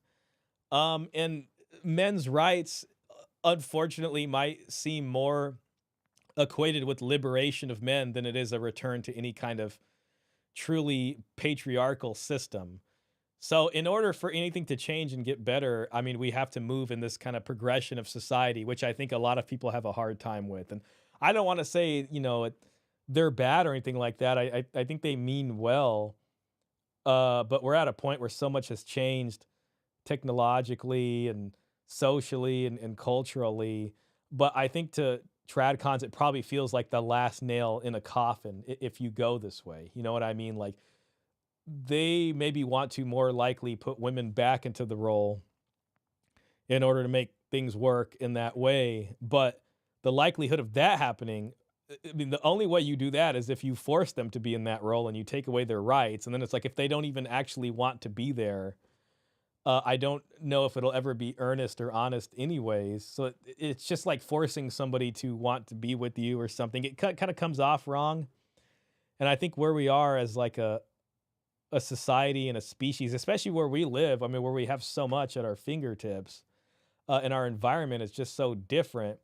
And the way we get food and work and air conditioning and cell phones and just all this kind of stuff. It's just a different world. You know what I mean? So I get it, but it's just like going back isn't going to happen. You know what I mean? Like it's just I am a pessimist about that. I think it can be fixed, but it only gets fixed if a group of men, either tradcons come around and we can pass some stuff, or this cohort of men that is the manosphere has a kind of truce with progressive liberals, and they put forth some sort of policy that at least makes it somewhat fair between us instead of being constantly grinded to dust in between two competing worldviews in which one of them doesn't want to give. And I think it's unlikely that, are we going to take away women's right to vote? Is that going to happen? No. Well, okay. Then, like here we are. We got to deal with it. You know what I mean? So those are kind of the things in the way of this kind of stuff. Yeah, Tradcons and also Coach said that most red pill men will cave as soon as some chick shows them a little attention. Yeah, that's kind of the problem. I hear this thing, right? Like, where it's like, oh, well, women get their rights from men. You know what I mean? And it's like, okay, so men enforce the rights. I get it. That only works in a what if scenario where if all men come together and collectively take away women's rights or something. But that's impossible. What's the likelihood of getting all men to work together and then for this to happen? And then there's the other problem of if that magically did happen, then you're forcing the women to do something they don't want to do, which, that necessarily goes against our ideas of freedom. And I mean, you would need like the dictator of dictators to come here and get all men to work together to take away rights. Like, you know what I mean? And yeah, so that's kind of the situation. So yeah, Coach is right. I mean, it's kind of the opposite of like the 4B movement. Like, like if all the women came together and said no sex for the men, we're not going to give any sex, we're not going to get pregnant, you guys get nothing. Yeah, men will probably be wrapped around their finger. They'll be like, all right, what do we got to do? You know what I'm saying? But at the end of the day, if enough women start holding it back, there's always some women who will give it up because they will get even more attention from the guys since they're the only ones who will give it up. So it's like, it's just I don't know if there'll be this sort of gender level of collectivism ever going on either side. So Coach is 100% right. Yeah. Like once it hits a certain critical mass, the simps sort of let it go. I don't want to call them simps. It just is what it is. Simps are way more collective than chads. That's true. Well, yeah, it's way more of a herd mentality. You know what I mean? So that's true. But again, all men working together. And the unfortunate thing, and the simps and the chads are like opposed, unfortunately, the simp enforcers. And once it becomes like very tempting, I guess, to simp because you're likely to get some more attention out of it, which is what they want. They want validation and attention. They're going to break the line, and then it's going to happen. And the same thing happens on the women's side. All right, no, they're holding back. Nobody gets no honey for nobody. You know what I mean? And then like some of them lower down on the hierarchy. That's kind of mean to say. I don't mean it that badly. That want the attention and validation because the sexes do that for each other. The line will break. You know what I mean? Like I haven't heard anything about the 4B movement for like a while now. I think it just kind of evaporated dang near. But yeah, I mean, I think it's a great question and it's a fair point too. You know what I mean? It's just, I don't know. I think it's worth trying to put out there at least. And to your credit, man, I mean, I think there've been a lot of men's rights guys and a lot of groups of people that have tried. I mean, there's been people who've brought up things about paternity laws and it didn't work or they were ignored. And I get it. I get it. My cat's kind of making a bunch of noise. I might have to put her outside in a bit. To the current paradigm where it's presumed that one parent. Hold on one second, guys. Let me just take care of this. Just need a couple minutes.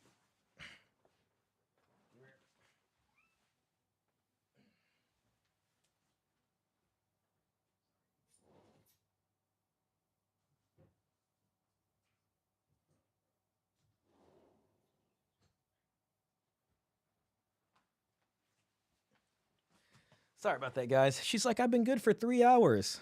Let's go do something. I think we got a little bit more time on this. Maybe I'll call it at the end of this video. I don't know if we got to go 5 tonight. Caesar says they got us surrounded. Very much so. Very much so. We're in no man's land.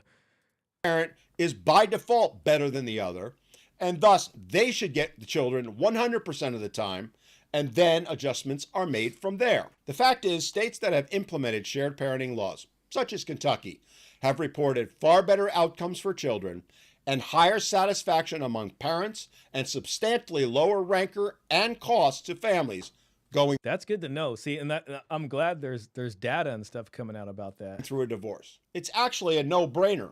Yet, it's women's groups and, most telling, the Bar Association that are so adamantly opposed to implementing shared parenting. Of course, it's the Bar Association. Yeah, I mean, it's just a society we live in. Like, people will do anything to like fight for their money. And, these lawyers are like, oh, hell no, that's like half my act. If you're a family law attorney, like custody is probably a big part of your income. Making shared parenting the default arrangement has been proven to reduce the adversarial nature of custody disputes and ensure that both parents remain actively involved in their children's lives. It really is the fair thing to do, honestly. It really is. I'd love to see some of the data coming out of Florida, if they're really implementing that. It would make a lot of sense. Why don't we want that? Further, we need to focus on reforming child support policies. We need to absolutely start by decoupling child support payments from custody arrangements and having a recognition that it is virtually impossible, unless the family is super rich, to maintain the same standard of living in two households that would be had in one. Exactly. That's the thing that doesn't make any sense right there. Robert says, I had a joke chambered, Shah. It'd be easier to deliver in person, but I got you in chat. All right, I'm sure it's all right. I mean, go for it, man.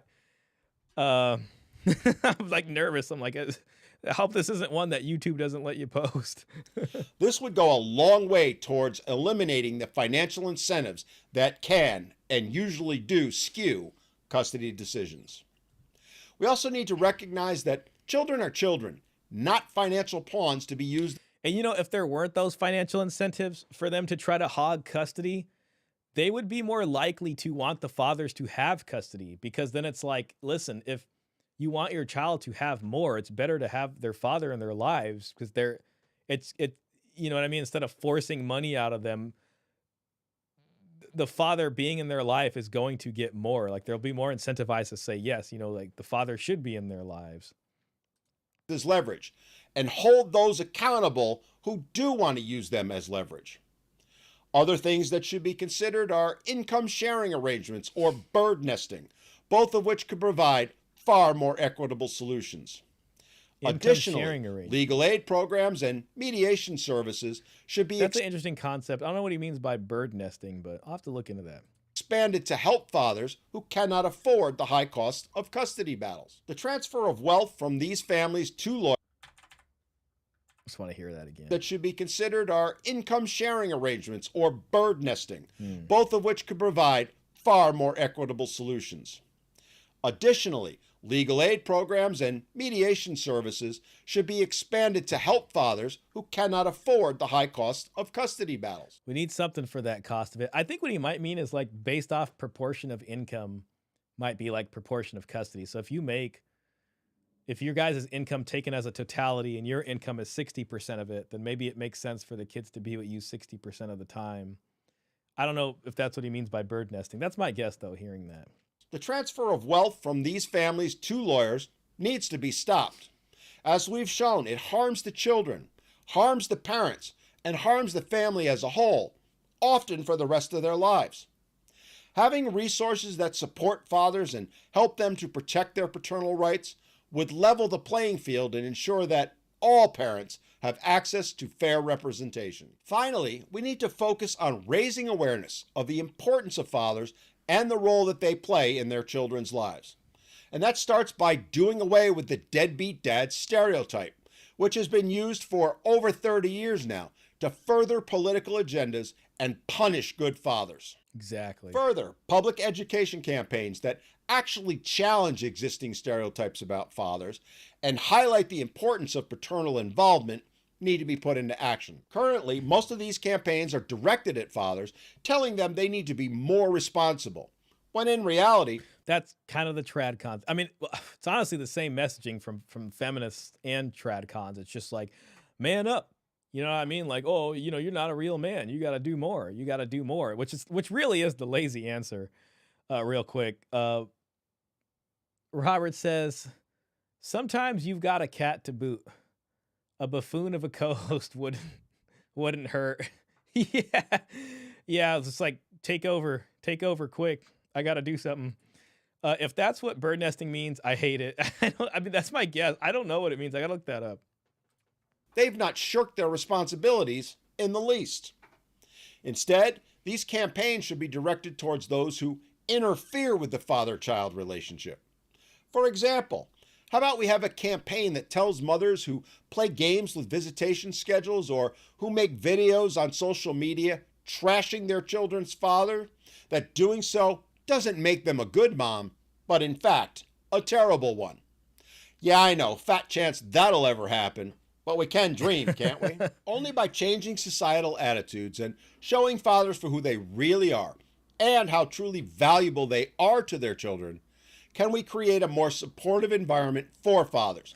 I think one of the ways to do that is it's up to men to react differently to a lot of the stuff than we have been. It's almost like the concept of a shit test, and it's like the more you try to be good in the tradcon sort of way or the classical man sort of way, they don't feel it that hard. So you're kind of failing the shit test, and there's no incentive for them to try to realize or change anything. But if you take away what they'd otherwise get, or you do challenge them or stand up a bit, then maybe they'll understand what value, fathers provide. Who want to play active roles in their children's lives. One of the red pill things they'd always said was like feminism was a societal wide shit test that we've just been failing. Which almost every father does. If we truly want to say really are and how truly valuable they are to their children, can we create a more supportive environment for fathers who want... He is definitely a dreamer. I mean, again, hey, he admits it. He admits it. We got about 3 more minutes of this. I'll probably call it after this. I'm just feeling a little tired tonight. To play active roles in their children's lives, which almost every father does. If we truly want to say we're going to do what's in the best interest of the children, it starts with ensuring that their father can remain in their life. Please think of the children. Not just as a wallet, but as a parent. There you go. In conclusion, the feminist myth that men do not want custody of their children is patently false and has caused tremendous harm to society.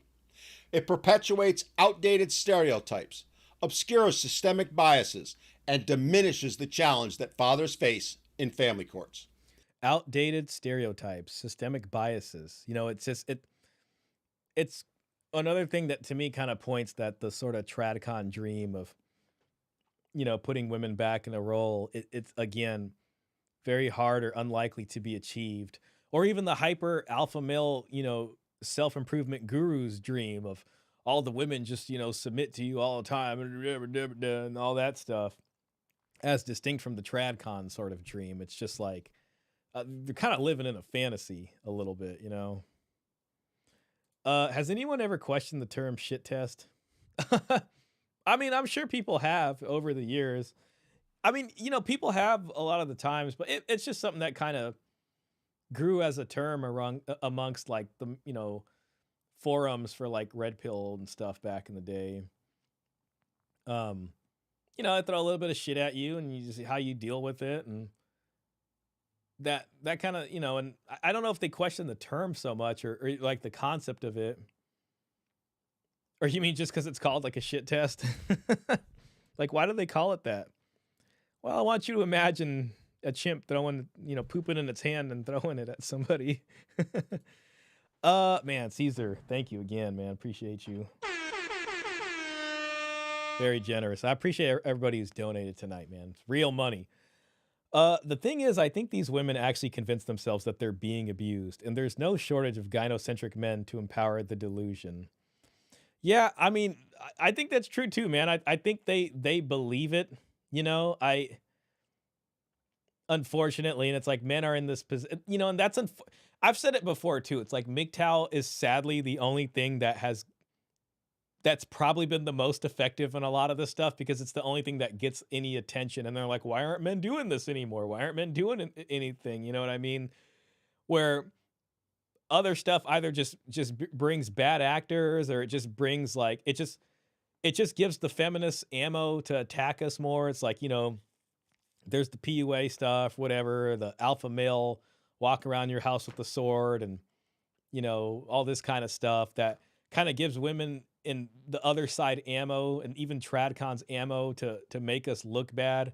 Or I think MGTOW is probably like the one thing that's, you know, the honest to God, like the most effective. It really is. It really is true. I mean, you know, I've said it before. It's, you know, it is, you know, and everything else is, it just gives ammo to be like, yeah, see, they really are a male supremacy movement. See, you see what that guy said? Like, it's just the worst sort of caricatures of like hyper masculinity just kind of do that.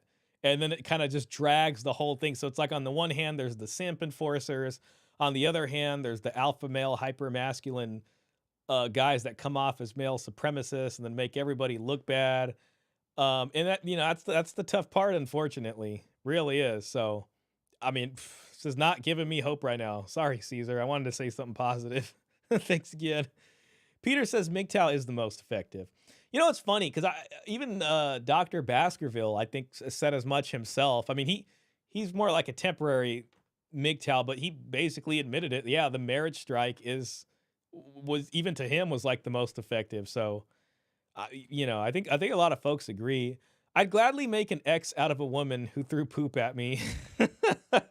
Yeah, I finally get to use my fart sound effect. Yeah. Well, you know, kind of happened with Johnny Depp, right? I mean, Amber Heard pooped on a pillow, which is very interesting to think about that. Like, man, that just happened, you know? But anyways, yeah. Peter says agreed. Yep. Yeah, no, I agree. I really do. Marcus Gray. Hey, shout out, Marcus. I think it's my first time seeing you in here, man. Well, not I've seen you before, but I mean for today's stream. MGTOW is undefeated, very much so. Robert Spencer says, I prefer MAGTOW, men accidentally going their own way. You know what? I think maybe a lot of guys found MGTOW when that happened, right? Because one day, like, you're like, no, I would never do that. And then by accident, you're like, why do I feel so much better? Like, I feel so happy this weekend. Oh, it's because I decided to, like, do something for myself, and I've avoided all this stuff for a bit. And then you're like, oh, okay, yeah, MGTOW's making a little bit of sense. Like, here we are. Here we are, you know what I mean? I didn't do this on purpose. It's just too dangerous. I think that's what a lot of people, I just think that's how a lot of people just ends up. You know, you sort of deal with this and then you come in here and you just see what's happening. And then it's like, you know, I think for a lot of the like more sane people that are probably like more just reasonable, like MGTOW probably makes like the most logical sense for some folks, you know. I say that as I'm willing to take the deal if the deal seems decent enough. I mean, as a younger, I mean, I don't know if I'm young anymore, but as a guy that hasn't had a family or kids, like I would think about it, if it made sense, understanding the risks, but again, still, it makes sense. But I get what you're saying. Robert, honestly. Peter says, agreed, Robert. The accidentally, that's an organic reaction and it's happening everywhere. Yes, I think that's a good way to put it. It's an organic reaction. It just becomes the rational thing to do when it's like that bad. Peter says, because women's psyches are more geared to relationships than our men's. Men's psyches are more diversified and can handle the change in focus better than women. I do agree with that. I mean, I think men can deal with it. I mean, obviously men do a lot of harmful things to themselves because of these things, but it's funny, like when Ben Shapiro came out and he did a video on the red pill, and I made a video responding to this, but he had used a study that said men who are not married are more likely to die of like a drug overdose.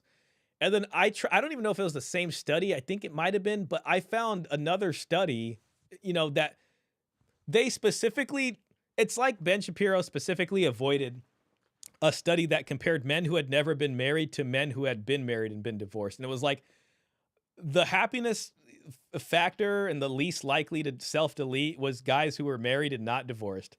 And then guys who were previously married and got divorced had a much higher rate. And then guys who were never married, their rate was like only slightly higher than the guy who was married. It wasn't compared to the guy who got divorced. So it's funny because Ben Shapiro didn't mention that. Instead, they chose to use the drug overdose thing because I almost feel like they saw the other one that talks about compared people who were never married to people who were married and people who were married and divorced. And it just did not agree with the narrative they're trying to sell. And I was like, ooh, that's not work. So, I mean, that's not good. So that's why I made a video about that. That's probably like a year and a half old now, but yeah, I mean, I agree. I agree with that.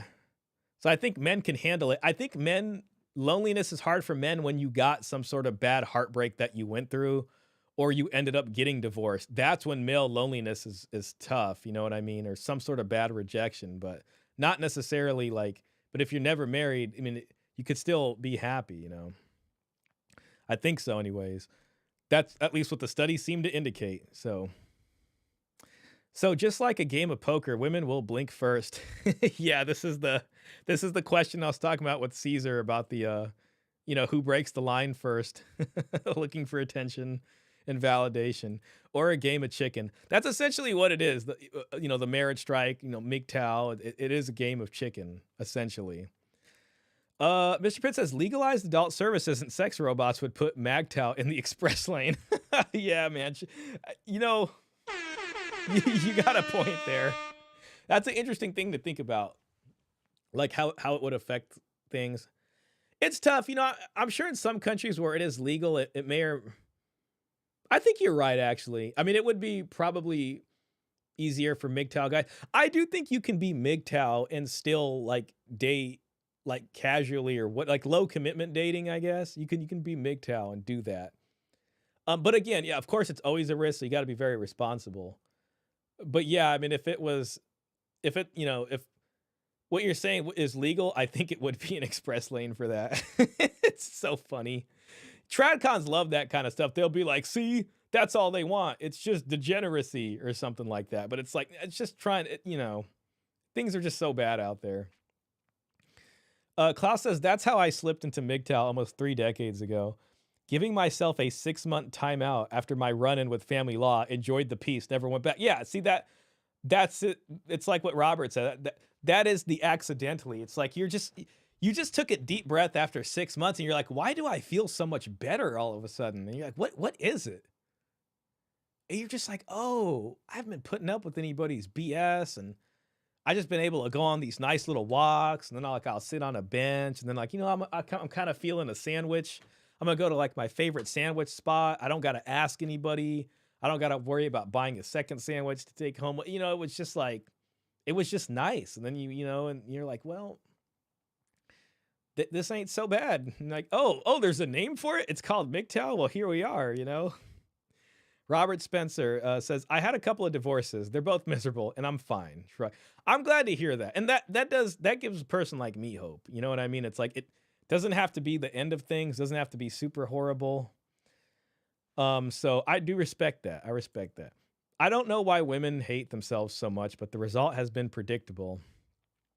I see. I mean, and I know that you're kind of on the MGTOW side now, but credit for, I get it, man. I get it.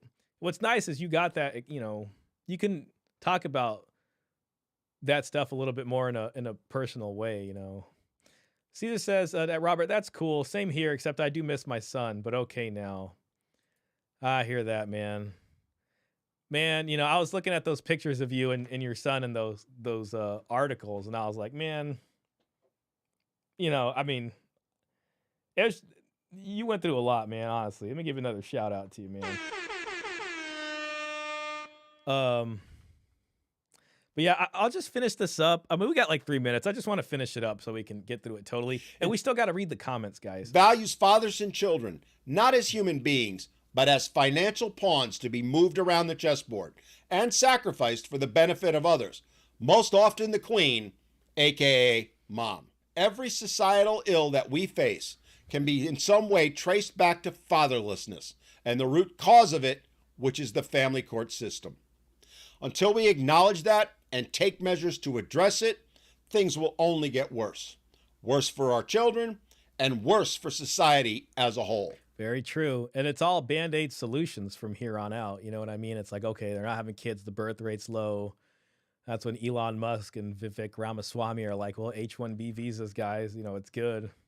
Caesar says, I don't miss being married at all or dating. I feel you, man. I just hope, everyone's chilling and just doing all right, man. Only by addressing these inequalities and advocating for reform can we as a society move forward.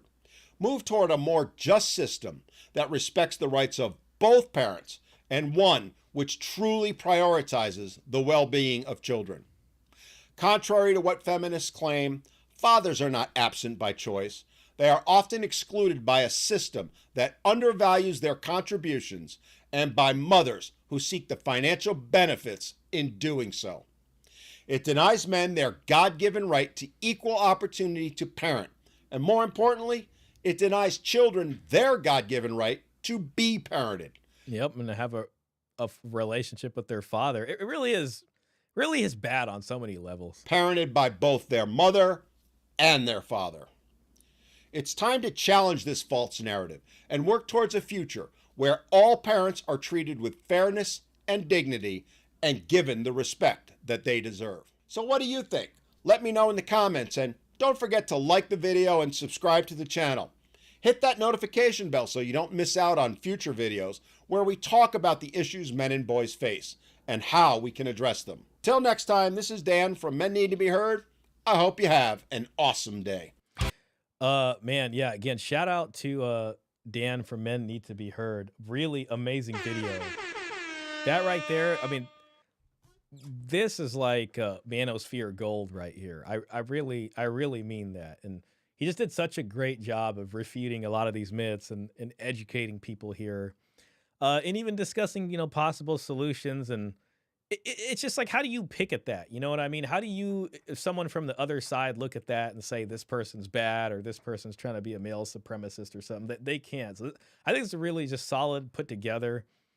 And, maybe the next iteration of the manosphere will be this level of precision and professionalism. And we'll see what happens. So, again, really like this guy's channel. Please remember to subscribe if, you guys like this.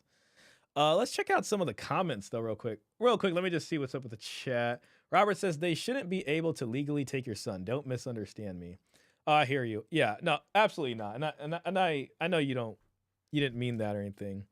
It's from Michael Holly Cross says, my lawyer told me when I said I wanted my boys that I'd lose, even with photographic evidence. That was 25 years ago. Man, that must have been like some of the worst time to have to deal with that stuff too. Like maybe now, like maybe it's a little bit better. I mean, still pretty bad, but especially that's when you had like that one judge that the sniper, you know what I mean? You remember that video we watched last week that that true crime video. That was like in the mid 90s,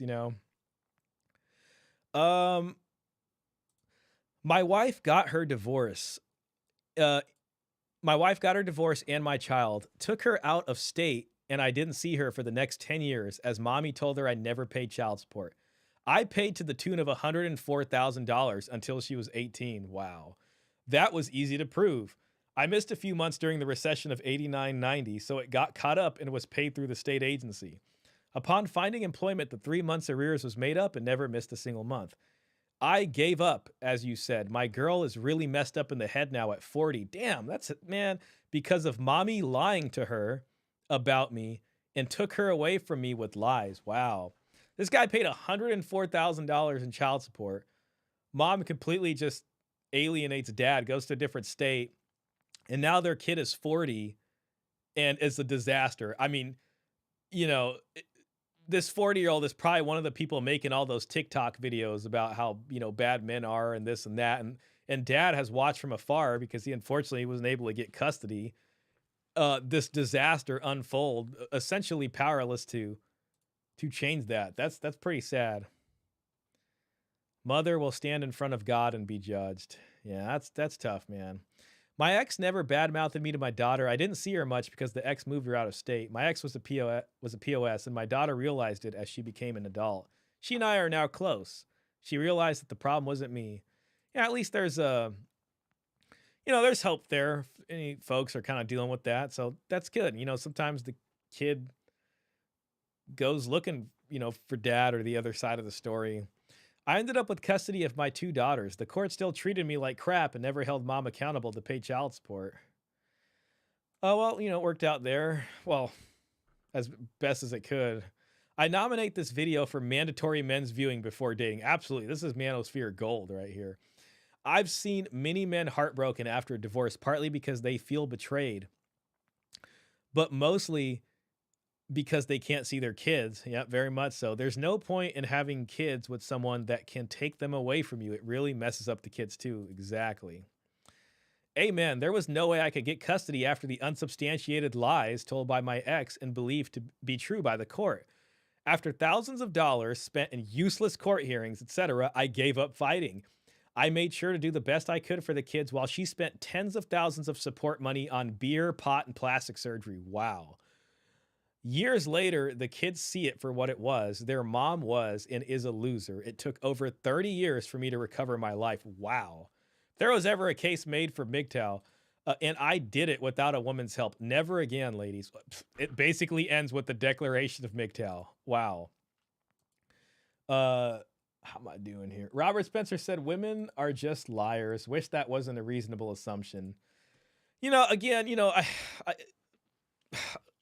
it's just there's too much incentive to either obscure the truth or just not be forthright about things, especially when it comes to this kind of thing. Of course, I want to believe that there's still good people, and stuff like that. But again, that's the hope strategy, which Coach has made abundantly clear what that is. But, I get it, man. Joint custody is a myth in most cases, a term used to placate the man. There is always a custodial parent that has the last say when it comes to children, usually the woman. Trust me, oh, wow. You know what? I'm going to read it. Trust me, custody is not all that it is cracked up to be either. I got custody of my 12-year-old daughter when my wife moved out. Then my wife began pumping my daughter for information about our life together. Topping this off with some medical problems my child had, including emotional counseling, my daughter began doing everything she could to make my life a living hell. This sounds like a story. She began urinating in her bed, then randomly around the house. She constantly started throwing tantrums when she couldn't get her own way, and also began helping her mother steal things from me. Wow. In my home as well, while I was at work, my ex-wife would show up during the day when my daughter had been skipping school. This sounds like the ex from hell. And began altering the doctor's appointments that I had set up for her behind my back. Wow. Making me look like an unfit parent. So I began missing a lot of time from work, taking my daughter to doctor's appointments my wife had canceled completely without my knowledge, only to have to reschedule them later and miss more time from work. Wow, that sounds infuriating. My daughter began doing other things as well. stealing library books from the local public library in the school, harping on me about her worthless mother, and so on. She was constantly finding ways to waste my time and my money to the point where I gave up trying to help her at all. My child support collection unit refused to help me collect on nearly 3 years I had custody of my daughter, stating that it was not court ordered. Yep, this is the thing, by the way. If there isn't an active court order in place, they're not going to go back in time and get the money. You only get arrears if you had a court order that said you were owed this amount of dollars for this amount of kid effective this date. So, yeah, I mean, he wasn't going to get the money.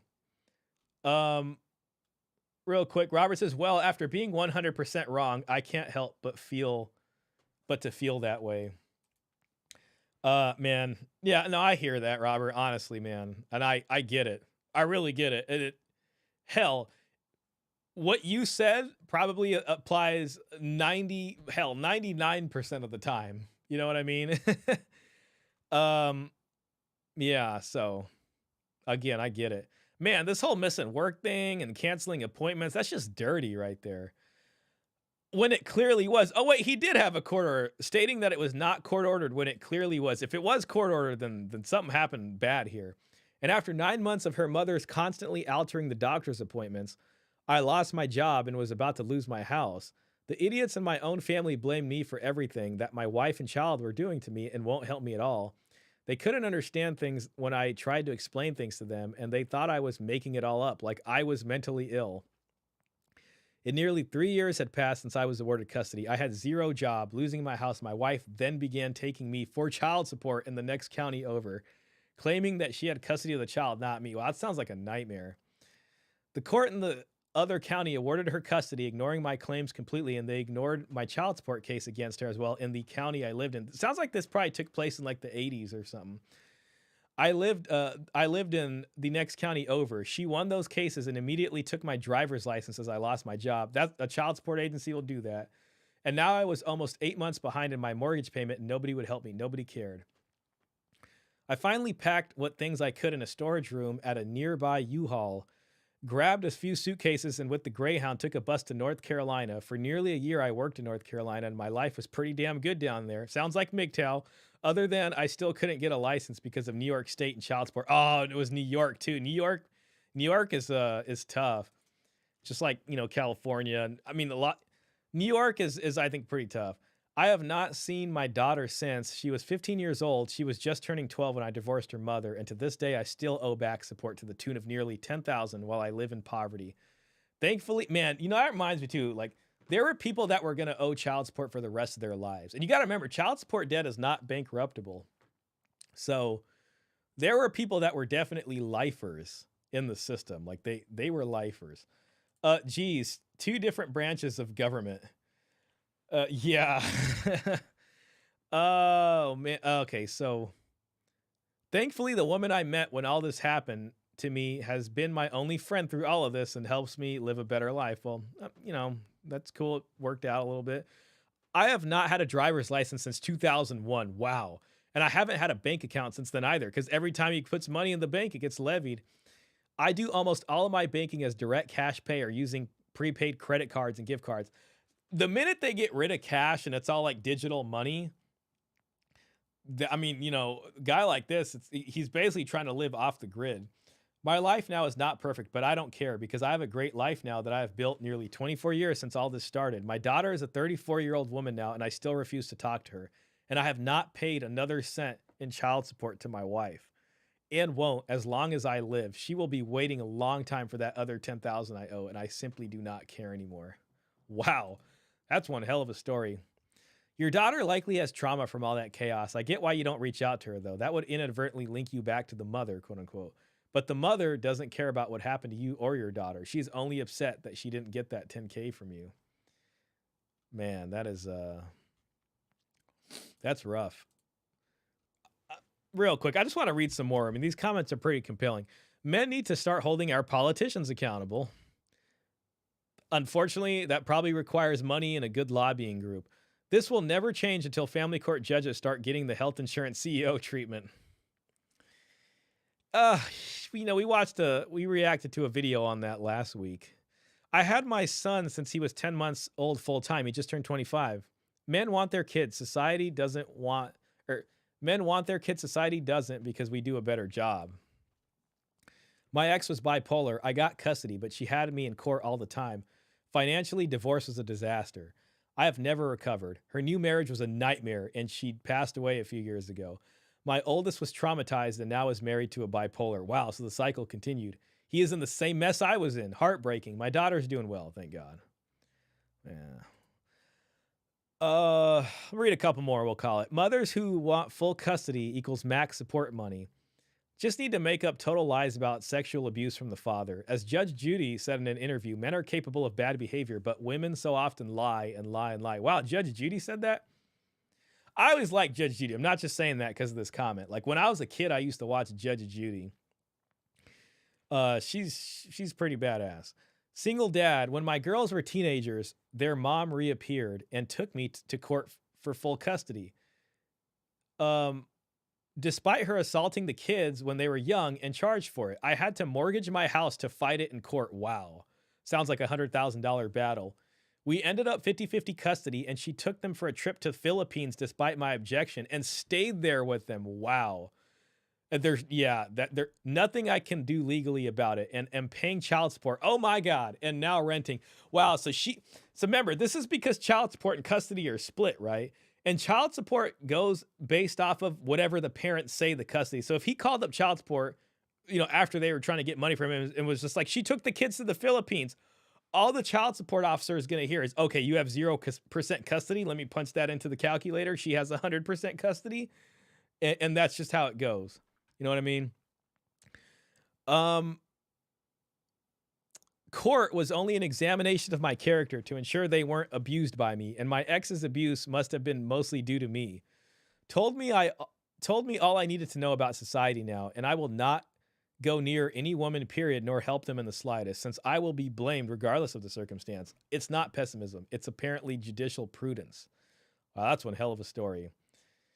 I've seen cases where people are in the Philippines and we're sending them money based off of a California guideline. So they're getting California guideline calculator and it's getting sent to the Philippines. So that you can imagine like how good that money is or how far they're able to get along with that.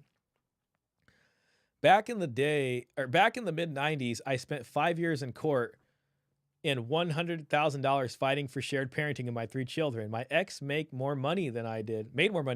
Okay, that's interesting. So she made more money, but it sounds like, he's the man, she's the woman. The only reason I ended up getting shared parenting was that she was not willing to go to trial. After spending years trying to make me look like a terrible person, shame on her. My biggest mistake in my life, it has been marrying that woman. Gosh, if people want to go MGTOW or they're not sure, I mean, this comment section would be like a pretty heavy breeze blowing you over to one side of the fence here. She really pulled the wool over my eyes, and then society wonders why men don't want to get married or have children. All right, just a couple more. After 9 years and 3 different lawyers in bankruptcy, I went to the library and learned the law myself. I had her thrown in jail twice for contempt and withholding custody. I won the case that a lawyer who was later nominated to a federal judgeship could not win. His nomination was withdrawn. The only thing I agreed with Bill Clinton about. For those 9 years, every breath I took was to get my children out of the hellhole she had them in. The stress probably took 10 years off my life expectancy. Today I have 12 grandkids, but my body is now paying the bill. Man, I'm glad it worked out for him. Took 10 years off my life expectancy. I asked dozens of divorce fathers, how many years do you think the stress of your divorce will take off your lifespan? Without a single difference of opinion, all said 10 years. Me too. It's good that you fought the good fight. Bravo. She nailed my divorce situation. You nailed my divorce situation. My bad. I'm starting to get a little tired, guys. I raised my kids. She was absent, incompetent. She stated outright that the only reason she wanted 50-50 was for child support and because she didn't want to be viewed as, quote unquote, the bad mother for abandoning them. I wanted full custody. My attorney said, don't even try. Be happy with what you get.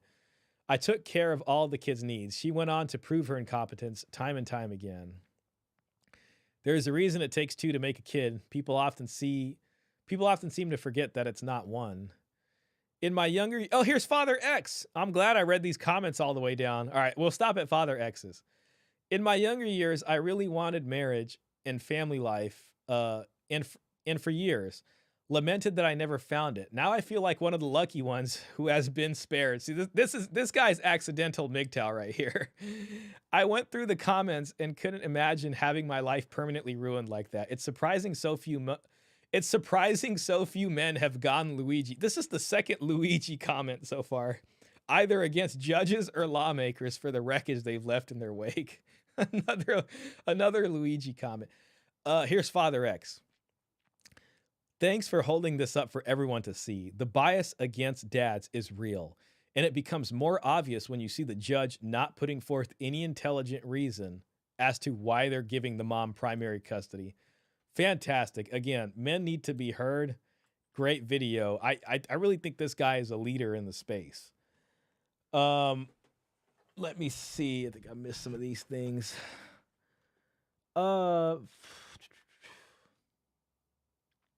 Robert says, oof, don't be randomly shooting people. Yeah, absolutely not. Unless it's with the camera and you're shooting them for a photography shoot. Magtow, there you go. Caesar Quintana says, crazy stories, man. The worst part is that the kids grow up to dysfunctional adults and resent their father. Yeah, and I mean, they resent their father. I mean, we all kind of pay for it by just living in society. I mean, you know, you try to get on a metro bus and, you know, you're just sitting there like trying to figure out why everyone's tripping so much. You know what I mean? Like, you know, it's really sad. It really is sad.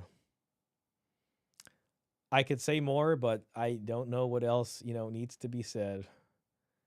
3 hours and 40 minutes. Yeah, we made it quite a way, guys. I wanted to do some of the other videos, but man, I'm just kind of feeling a little tired tonight. Next week, I think we'll do the discussion with Paul Elam and Andrew Wilson and Aaron Clary, and the other guy from Pearl's Audacity Network. I think that'll be a great discussion. It's a year old, but it's essentially TradCons talking with MGTOW guys. And I think it's a very fruitful discussion. It's an interesting discussion. It's something that would be nice to see more of that in the space a bit. You know, I mean, you know, there's some, but I think it'll be interesting. So I think we can appreciate that. Someone, Ahmed, who was in the chat, also sent me a video, which is kind of like a nails on chalkboard video. And it's about how guys get sucked into the manosphere. And there's a lot of like myths about it. And it's probably mostly wrong, but it could be an interesting watch. I mean, maybe we'll learn something. You know what I mean? So a lot of stuff coming down the pipeline. I hope to make some more standalone videos. I made a couple videos over the last week. Or however long. I made one that got a little bit of traction, and some folks were not happy with me. It's just there was a clip that Brian got mad at one of the regulars on whatever for saying, you know, she gets paid. And so I made a video, you know, talking about how that was interesting and how it might influence some of the clips and stuff like that. But some people weren't happy about that and were just like, well, no, I mean, it's fair. Like, I don't think that it would be unfair. It's just, I don't understand, you know, why you got so freaking mad about it. Made me think like, that's interesting, you know? So anyways, yeah, fun stuff. I'll try to get some more videos out. Hope everybody enjoys the rest of their night and enjoys Sunday. Robert says, get some rest, dude. You might want to post more often. Yeah, I should post more often, man. Appreciate the stream. Very educational, man. I'm glad you guys got something out of it and learned some. Big credit to Men Need to Be Heard. I mean, he put that together so well. So that, again, you know, Manosphere Gold is with that. That's why I had to push off the other video. I was like, I got to do this one. Like, I'm going to do this one today. I really wanted to, you know. But appreciate everybody that was here. And I appreciate all the donations, the super chats. You know, that's always fun. I try to get stuff for the stream or whatever, you know, and try to be good about it. You know, I realize that's all hard-earned money and times are tough out there, you know, so I appreciate that you guys find enough appreciation or value in this that people would donate. So I want to recognize that as best I can. I got to do a giveaway of this Red Pill Psychology book. I got 2 of them by Peter Wright and Paul Elam. And I've mentioned that every time, but I need to do that and mail that out to somebody. So maybe next time.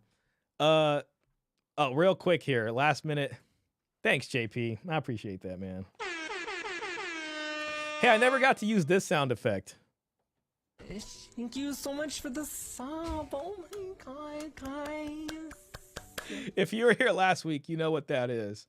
I also wanted to use this sound effect, but I didn't find the right moment. Being a freak is not against the law of the United States of America.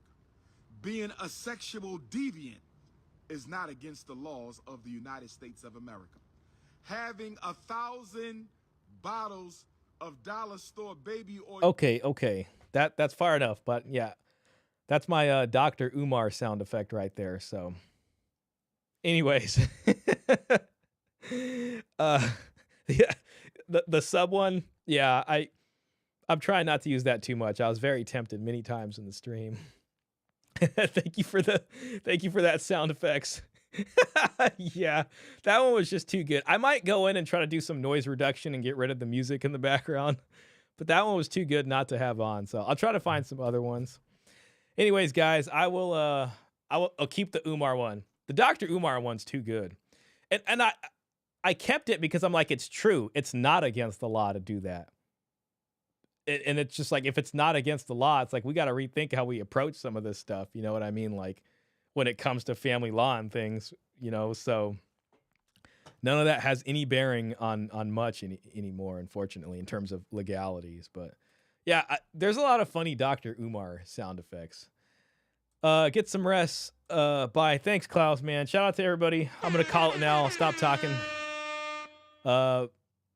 Have a great rest of your evening or night, everybody.